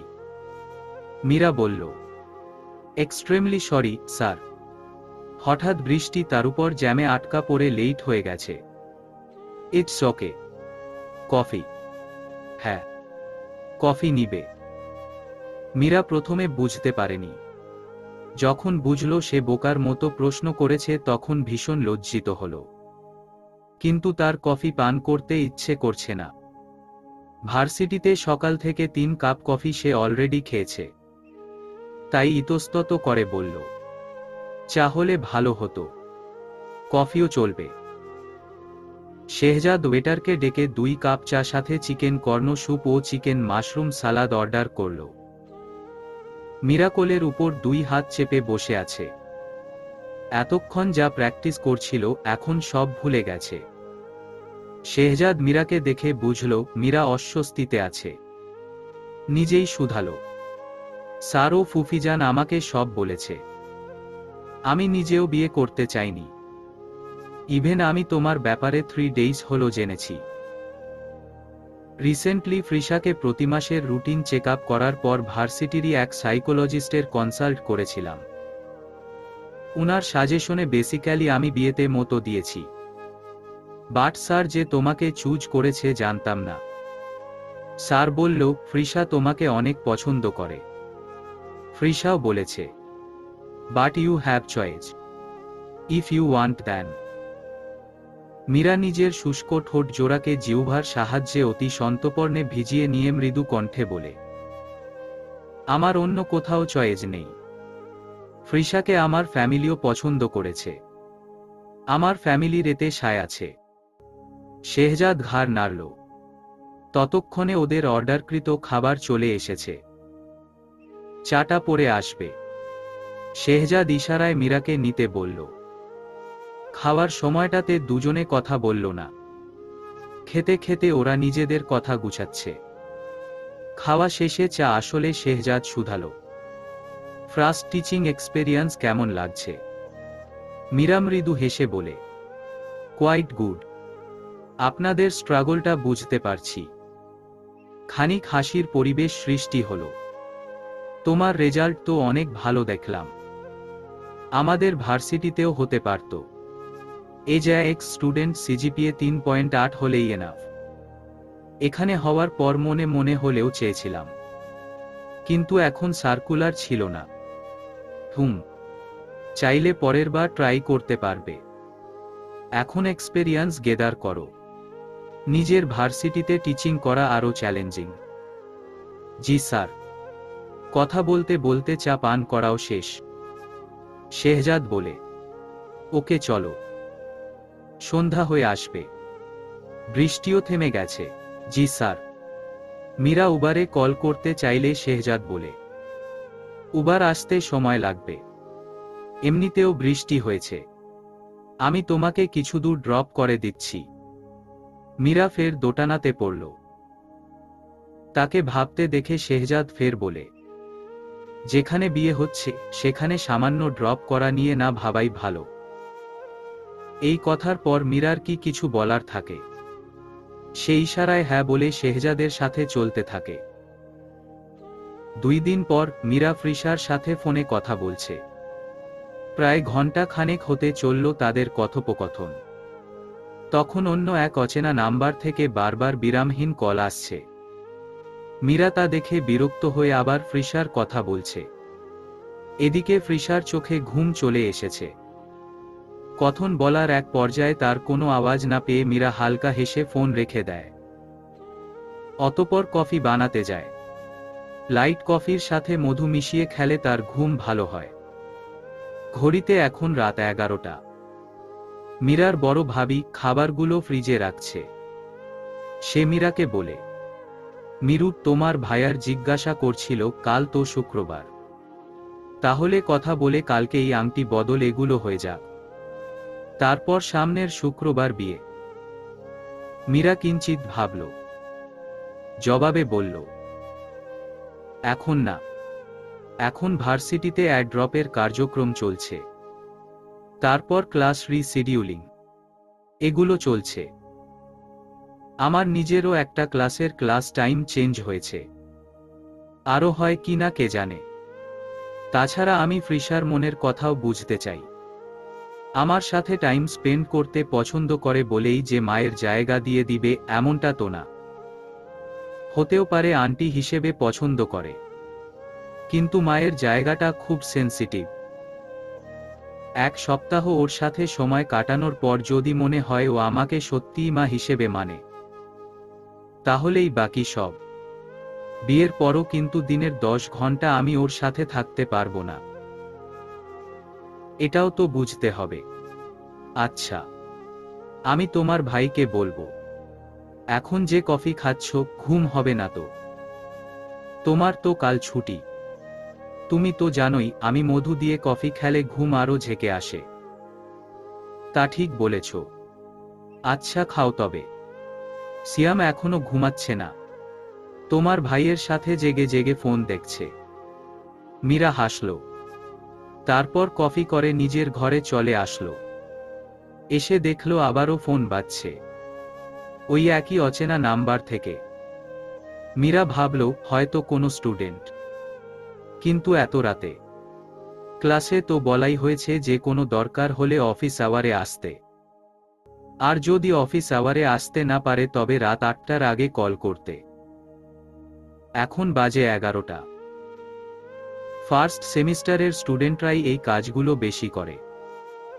মীরা ফোন রিসিভ করে সালাম দিয়ে প্রশ্ন করল, কে বলছেন? অপর পাশ থেকে শোনালো, চিনতে পারছো না মীরা? মীরার হৃদয় কুঁচকে এলো। সে সন্দিহান কণ্ঠে বলল, হেয়ালি না করে আপনার পরিচয় দিন। এত রাতে একটা মেয়েকে এতবার ফোন করাটা কোন ধরনের ভদ্রতা? 3 বছরেই ভুলে গেলে, এখন কণ্ঠটাও চিনতে পারছো না? ভালোই তো আপডেট হয়েছ। হ্যাঁ। মীরা থমকে যায়। তার শ্বাস প্রশ্বাসের গতি স্বাভাবিকের তুলনায় বেড়ে গেছে। ফোনটা হাতে নিয়ে আবার চেক করে দেখল বাংলাদেশি নাম্বারই। সে তবে বাংলাদেশে এসেছে। অপর পাশ থেকে আবারও শোনালো, মনে পড়েছে নাকি ডিটেইলস ইন্ট্রো দিতে হবে? তুমি চাইলে দিতেই পারি মিরু। চোখ বন্ধ করে 2 বার বড় করে শ্বাস নিয়ে ফের নিঃশ্বাস ছেড়ে কঠোর কণ্ঠে শুধালো, হঠাৎ আমাকে মনে পড়ল ভাইয়া। এতবার লাগাতার কল করেই যাচ্ছেন, 12 বার। খুব জরুরি দরকার নাকি? বাহ, বেশ দরকারের কথা বলছো। যেন আমি তোমার অপরিচিত। আমি কি বলেছি আপনি আমার অপরিচিত? আপনি আমার ভার্সিটির সিনিয়র ভাই। অপরিচিত হতে যাবেন কেন? বর্ণ বাঁকা হাসল, ফের শুধালো, শুধু কি এতটুকুই? আর কিছু না? মীরা তাচ্ছিল্য হেসে খানিক অভিনয় ধরল, এতটুকুই তো, আর কি থাকবে? এখন বলুন কেন কল করেছেন? বর্ণর কাছে জবাবটা মনোপুত হল না। সে জেনেছিল মীরা মুভ অন করেছে, সামনে তার বিয়ে। কিন্তু মীরা তো খুব ইমোশনাল ফুল একটা মেয়ে। সে নিশ্চয়ই নিজের এক সময়ের ভালোবাসার মানুষটার কণ্ঠ শুনে আবেগে ভেসে যাবে। এমনটা আশা করেও আশাহত হল বর্ণ। নিজের আকাঙ্ক্ষা খানিক দমন করার বৃথা চেষ্টা করে শুধালো, কেমন আছো? মীরার এবার স্বতঃস্ফূর্ত জবাব। সেই জবাবে নেই কোনো মলিনতা আর নেই কোনো ঠেকে যাওয়ার ভাব। আলহামদুলিল্লাহ, অনেক ভালো আছি ভাইয়া। আপনি কেমন আছেন? বর্ণ থতমত খেয়ে গেল। সেও কি মীরার মতো এভাবে নির্দ্বিধায় বলতে পারবে? না, পারবে না, কারণ সে ভালো নেই। গতকালই সে তার 6 মাসের শিশুপুত্রকে নিয়ে জাপান থেকে এসেছে, আবার চলে যাবে। এদিকে বর্ণকে চুপ থাকতে দেখে মীরা তাচ্ছিল্য হাসে। সে মনে মনে বলল, বেঈমানরা সুখেই থাকে। কিন্তু মুখে বলল, ভাইয়া কোনো কথা না থাকলে ফোনটা রাখি, আই এম সো টায়ার্ড। হুট করে বর্ণ বলে ফেলল, I want you back Meera. হকচকিয়ে গেল মীরা। হঠাৎই নিজের কর্ণকুহরে প্রবেশ করা শব্দগুচ্ছ সে শুনেও এর গুরুত্ব ঠাওর করতে পারল না। বিস্ময় হতবুদ্ধি হয়ে শুধালো, what? Yes, I want you back, please Meera. Meera তৎক্ষণাৎ তেতে উঠল। ক্রোধে বিহ্বল হয়ে বলতে লাগল, are you sick? Are you gone mad? How could you be so shameless? দেখো মীরা, ভুল তো মানুষই করে, আমিও করেছি। আসলে আমি। স্টপ, নো মোর ওয়ার্ডস। আমাকে পুতুল পেয়েছেন তাই না? যখন মন চাইবে খেলবেন, তারপর মন ভরে গেলে ছুঁড়ে ফেলে দিবেন। ফের আবার খেলতে ইচ্ছে হলে খেলবেন। শুনে রাখুন মিস্টার বর্ণ আহমেদ, এই মীরা কোনো পুতুল নয়। সে এখন আর 3 বছর আগের মীরা নয়। সে বদলেছে, আমূলে বদলেছে। And thanks to you. আপনার কারণেই আমার এই সুন্দর বদল হয়েছে। ফার্দার আমাকে কল করবেন না। মীরা, প্লিজ শুনো। মীরা। মীরা এক মুহূর্ত অপেক্ষা না করে কল কেটে নাম্বার ব্লক করে দেয়। এদিকে বর্ণ বারবার ট্রাই করেও মীরার নাম্বারে কল লাগাতে পারছে না। সে রেগে নিজের ফোনটা ছুঁড়ে ফেলে। এই শব্দে বর্ণর ছেলে বর্ষণের ঘুম ছুটে যায়। সে কেঁদে উঠলে বর্ণ বিরক্ত হয়ে নিজের মাকে ডাকে। কল কেটে মীরা মুখ ঢেকে মাথা নিচু করে বসে আছে। না, সে কাঁদছে না, বরং আফসোস হচ্ছে, কষ্ট হচ্ছে। তার জীবনে আবারও কেন অতীতের ছায়া ধেয়ে আসছে। নিজের মতো সবকিছু খুব সুন্দর করে গুছিয়েই তো নিয়েছিল। তার ক্যারিয়ার নিয়ে সব স্বপ্ন পূরণ হচ্ছে। তার পরিবার খুশি।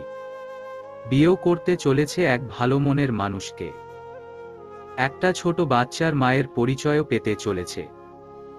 সে উপলব্ধি করল তার কপালের রগগুলো ধপ ধপ করছে।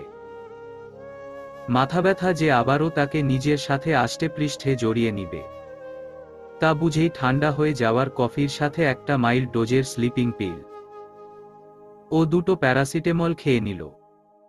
টাফ নিল তার পছন্দ না, কারণ টাফনিলের অভ্যাস লেগে গেলে সেটার সাইড এফেক্টে ভুগতে হবে। তারপর সে আলো নিভিয়ে মশারি দিয়ে শুয়ে পড়ল। নিজের ব্রেনকে বর্ণ সম্পর্কিত কিছুই চিন্তা করতে দিল না। শেহজাদ ফ্রিসাকে নিয়ে বাগানে কিছু ছোট ছোট চারা গাছ লাগাচ্ছে ও অন্যান্য গাছের মাটি ঠিক করে দিচ্ছে। কিছু ফুল ও ফলের গাছ নার্সারি থেকে কিনে এনেছে।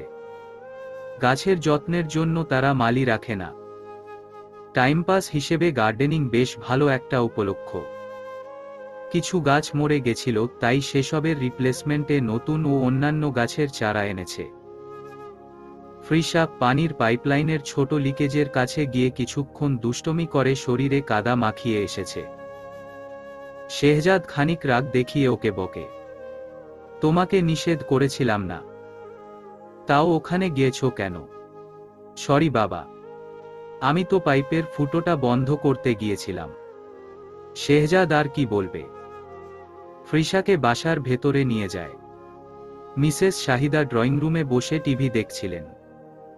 ফ্রিসার অবস্থা দেখে তিনিও রাগ করেন। অতঃপর ওকে ড্রেস চেঞ্জ করতে ওয়াশরুমে পাঠিয়ে দিলেন। সার্ভেন্টকে ডেকে বললেন ফ্রিসার নোংরা করা কাপড়গুলো পরিষ্কার করে দিতে। শেহজাদ নিজের ঘরের দিকে যেতে নিলে মিসেস শাহিদা ডাক দিলেন। শেহজাদ, মীরার ফ্যামিলি জানালো এনগেজমেন্টের ব্যাপারটার সামনের শুক্রবার করতে। আজ বা কালকের কথা বলাতে মীরা নাকি ভার্সিটির কাজের জন্য পিছিয়েছে।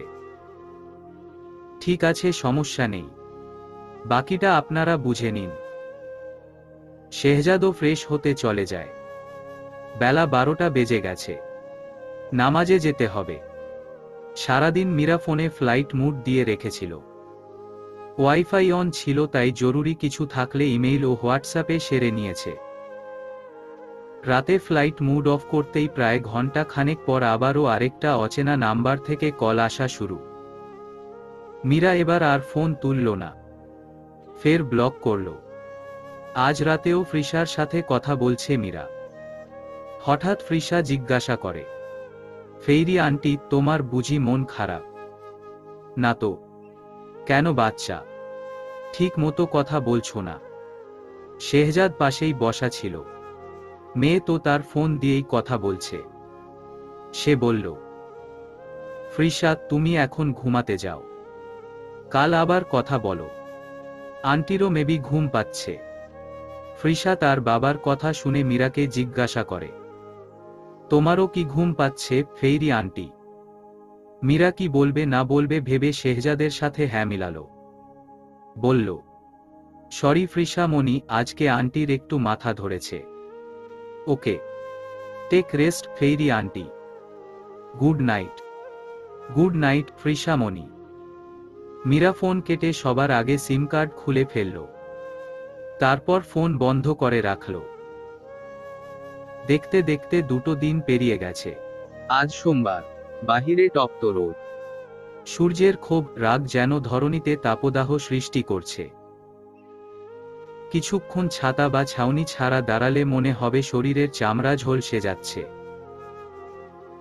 মীরা সবে মাত্র ভার্সিটিতে এসে পৌঁছেছে। আর আধ ঘন্টা পরেই তার ক্লাস। সে ডিপার্টমেন্টের করিডোরে গিয়ে নিজের অফিস রুমের কাছে যেতেই খুব পরিচিত এক চেহারা দেখে যথাস্থানে থেমে যায়। ব্যক্তিটি যে তার কর্মক্ষেত্র পর্যন্ত পৌঁছে যাবে এতটাও কল্পনা করেনি। ব্যক্তিটি এগিয়ে এসে ঠিক তার মুখোমুখি দাঁড়ায়। সুধায়, কেমন আছো মীরু? মীরা জবাবের পরিবর্তে প্রশ্ন ছুড়ল, আপনি এখানে কেন এসেছেন? তোমার সাথে দেখা করতে মীরু। তুমি তো আমার নাম্বার বারবার ব্লক করে দিচ্ছ। তারপর তো তোমার নাম্বারে কলও ঢুকছে না। মীরা আশেপাশে চোখ বুলালো। 2-1 স্টুডেন্ট টিচারদের জন্য অপেক্ষা করছে বা এমনিতে দাঁড়ানো। লোক সমাগম কম হলেও এখানটায় প্রতিটা টিচারদের বিচরণ থাকে। তাই বাহিরে বাকবিতণ্ডা না করে নিজের অফিস রুমের লক খুলে প্রবেশ করল। সাথে বর্ণ। মীরার অন্য 2 কলিগ এখন রুমে নেই। একজন ক্লাসে আছে, আরেকজনের আজকে ক্লাস আরও পড়ে, তাই আরেকটু পর আসবে। মীরা দরজা লক করে নিজের চেয়ারে বসে বলল, দেখুন প্লিজ, এটা আমার কর্মক্ষেত্র, এখানে ঝামেলা করবেন না। আপনার সাথে কথা বাড়াতে আমি ইচ্ছুক না। আপনার নাম্বার বারবার ব্লক করছি কেন? কেন নিজের নাম্বার বন্ধ করে রেখেছি? নিশ্চয়ই আমি চাইছি না আপনার সাথে কথা বলতে। তারপরও কেন আমার পেছনে পড়ে আছেন? ভালোবাসি বলে। ভালোবাসি শব্দটা যেন মীরার কর্ণে উত্তপ্ত লাতারা চিহ্ন ভার ন্যায় শোনাল। তৎক্ষণাৎ নয়নে বারিধারা ভর করল। ক্ষিপ্ত স্বরে বলল, আপনার ওই পিছলে যাওয়া জবানে এই শব্দটা উচ্চারণও করবেন না। আপনার জবান ক্ষণিকেই রং বদলায়। অন্তত কাউকে ভালো তো আপনি বাসতেই পারেন না, শুধু নিজেকে ভালোবাসতে পারেন। আপনার ভালোবাসা হচ্ছে চোখের মায়া। মীরার চোখে চোখ মেলাতে পারল না বর্ণ। নত মস্তকে মিনতি করে বলে, আমি একটা ভুল করে ফেলেছি, আসলে বুঝতে পারিনি। ওখানে গিয়ে আমি টোটালি একা হয়ে পড়েছিলাম। তারপর মিটু শুকোর সাথে পরিচয়। তারপর থামুন, আপনার প্রেমকাহিনী শুনতে চেয়েছি আমি। আপনি আপনার লাইফে কি করবেন না করবেন আপনার ব্যাপার। আমাকে আর সেসবে দয়া করে টানবেন না। একবার যখন রাস্তা আলাদা হয়েছে তো হয়েছেই। বর্ণকরুণ দৃষ্টিতে চাইল, কিন্তু মীরা সেটাকে সম্পূর্ণ উপেক্ষা করে অন্যদিকে তাকিয়ে আছে। বর্ণ ফের বলল, শুনলাম বিয়ে করছো। মীরা জবাব দিতে না চাইলেও দিল, কারণ বর্ণকে বোঝাতে হবে সে অতীতে আটকে নেই। হ্যাঁ, শেহজাদ স্যারকে। মীরা কপাল কুঁচকে তাকালো, ফের বলল, সব তো তবেই জেনেই এসেছেন। তাহলে প্রশ্ন করে নিজের ও আমার সময় নষ্ট করছেন কেন? মীরা, উনি তোমার স্যার হয়? হুম তো। মীরা, উনার একটা বাচ্চাও আছে, 5 বছরের। বর্ণ যতটা বিস্ময় নিয়ে কথাটা বলেছে, মীরা ঠিক ততটাই সরল কণ্ঠে জবাব দিল, হ্যাঁ জানি তো। তুমি তাও বিয়ে করবে? আমি তো বাচ্চাটার জন্যই বিয়ে করছি। সো প্লিজ, এভাবে বাচ্চা আছে বলে ভয় দেখানোর কোনো মানেই হয় না। ওকে ফাইন, তুমি বাচ্চার জন্য বিয়ে করছো তো? তাহলে প্লিজ আমার লাইফে ব্যাক করো। আমার বাচ্চা তো আরো ছোট, মাত্র 6 মাস। ওর মা ছেড়ে চলে গেছে। মীরার মুখশ্রী তৎক্ষণাৎ কঠোরে রূপ নিল। এতক্ষণ কিছুটা হলেও শান্ত হয়ে বিতৃষ্ণা নিয়ে জবাব দিচ্ছিল, কিন্তু এবারে চোখ বন্ধ করে নিজের রাগ নিয়ন্ত্রণে এনে বলে, আপনার মতো গিরগিটির কাছে ফিরব আমি? স্বপ্নেও না। আমার তো মনে হয় আপনার স্ত্রীও আপনার ফিদরত বুঝে গেছে। আপনার সুন্দর মুখশ্রী ও যত্নশীল ব্যবহারের আড়ালে লুকানো মানুষটাকে চিনে গেছে। আপনার মনে আছে আপনি কি কি করতেন, কতটা পজেসিভ কেয়ারিং ছিলেন আমার প্রতি। তখন যে কেউ দেখলে বলতো এমন ভালোবাসা বিরল। আমি তো এতেই আটকে গিয়েছিলাম। যেই বর্ণ আমাকে সামান্যতম স্যাড ফেইসে দেখতে পারত না, সেই বর্ণ আমাকে দুঃখের সাগরে ধাক্কা দিয়ে নিজে সুখে থাকতে চলে গেছিল। ভুলিনি আমি। শিক্ষা হয়েছে। আমি কিন্তু আপনাকে তখনও কোনো অভিযোগ করে কাঠগড়াতে দাঁড়া করাইনি। সবসময় চঞ্চল আমি, শুধু নীরব হয়েছি। ভালোবাসতে শিখিয়েছিলেনও আপনি, সেটাকে ভেঙেছেনও আপনি। আমি কোথায়? শুধু তাল মিলিয়েছিলাম। সে সময় কোনো মেয়ে আপনার ডেসপারেট ভালোবাসাতে তাল না মিলিয়ে থাকতে পারত বলে আমার মনে হয় না। কারণ মেয়েরা তেমন লাইফ পার্টনারই তো চায়। আমার সব শর্ত মেনে নিয়েছিলেন। আমি গতানুগতিক রিলেশন চাইনি, তাও মেনে নিয়েছিলেন। আমি অসুস্থ হলে রাত বিরেতে হোস্টেলের বাহিরে এসে দাঁড়িয়ে থাকতেন, মনে আছে? এখন বুঝতে পারছেন কতটা গভীরভাবে আপনি আমায় ভেঙেছেন, যার প্রতিক্রিয়াতে আমি নীরবতা বেছে নিয়েছি। Mira, I am sorry. Please Mira, একটা সুযোগ দাও।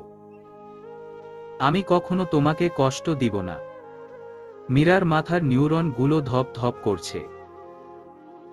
তার ক্লাসের আর 10 মিনিট আছে। কলিগের ক্লাসের সময় শেষ। এখনই হয়তো চলে আসবেন। মীরা অনুনয় করে বলল, প্লিজ চলে যান। আমাকে আমার মতো ছেড়ে দিন। খুব খুব ভালো আছি আমি। আজ আপনার প্রস্তাবে রাজি হলে আমি এটুকুও ভালো থাকব না। যেই আমি চোখ বন্ধ করে আপনাকে ট্রাস্ট করতাম, সেই আমি আপনাকে বিন্দু পরিমাণও ট্রাস্ট করতে পারবো না। এর কষ্ট বোঝেন। আমি হাত জোর করে অনুরোধ করছি।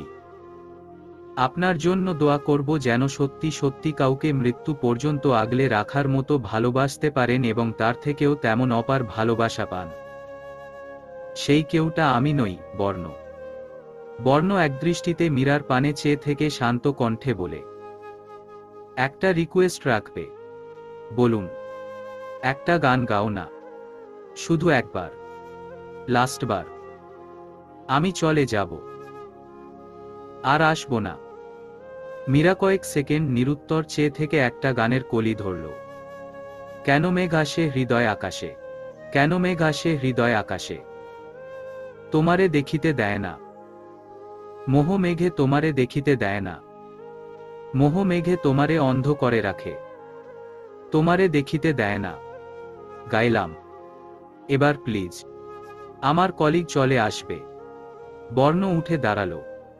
মলিন হেসে বলল, ভালো থেকো মীরু, আমার মতো ভাঙতে তোমার জীবনে কেউ না আসুক। মীরা মুচকি হাসল। বর্ণ দরজা খুলে বেরোবে তখনই মীরার কলিগ কনক ম্যাম রুমে প্রবেশ করলেন। অফিস রুমে অপরিচিত পুরুষকে দেখে মীরাকে প্রশ্ন করলেন। মীরা কে উনি? মীরা ততক্ষণে নিজেকে স্বাভাবিক করে নিয়েছে। কৃত্রিম হেসে বলে, আমার ভার্সিটির সিনিয়র ভাই, আমরা সেম ফ্যাকাল্টির আন্ডারে রিসার্চ করেছি। ভাইয়া কয়েকদিন আগে জাপান থেকে ছুটিতে এসেছেন, ওখানে পিএইচডি করছেন। তো যখন শুনলেন আমি এখানে জয়েন করেছি তখন দেখা করতে আসলেন। ও আচ্ছা, পিএইচডি করে কি দেশে ফিরবেন? বর্ণকে জিজ্ঞাসা করলেন। বর্ণ কৃত্রিম হেসে প্রত্যুত্তর করে, এখনো শিওর না, দেখি জীবন কোথায় নিয়ে যায়। বেস্ট অফ লাক, ভালো থাকবেন। বর্ণ এরপর সৌজন্য দেখিয়ে চলে যায়। মীরাও নিজের ক্লাসে যাওয়ার জন্য সব গুছিয়ে নেয়। মাথা ব্যথার দ্রুত কার্যকরের একটা টাফ নিল খেয়ে নিল। অতপর ক্লাসের উদ্দেশ্যে বেরিয়ে যায়। শেহজাদ নিজের অফিস রুমে বসে পিসিতে কিছু কাজ করছে। হঠাৎ হোয়াটসঅ্যাপে মেসেজ আসে। মেসেজ টোন বেজে উঠলে হাতের কাজটা শেষ করে চেক করে। অপরিচিত নাম্বার থেকে মেসেজ, সেখানে কিছু স্ক্রিনশট, কারো কথোপকথনের স্ক্রিনশট। শেহজাদ খুলে দেখল না। ফোন সাইলেন্ট করে ক্লাসের জন্য চলে গেল। চলবে।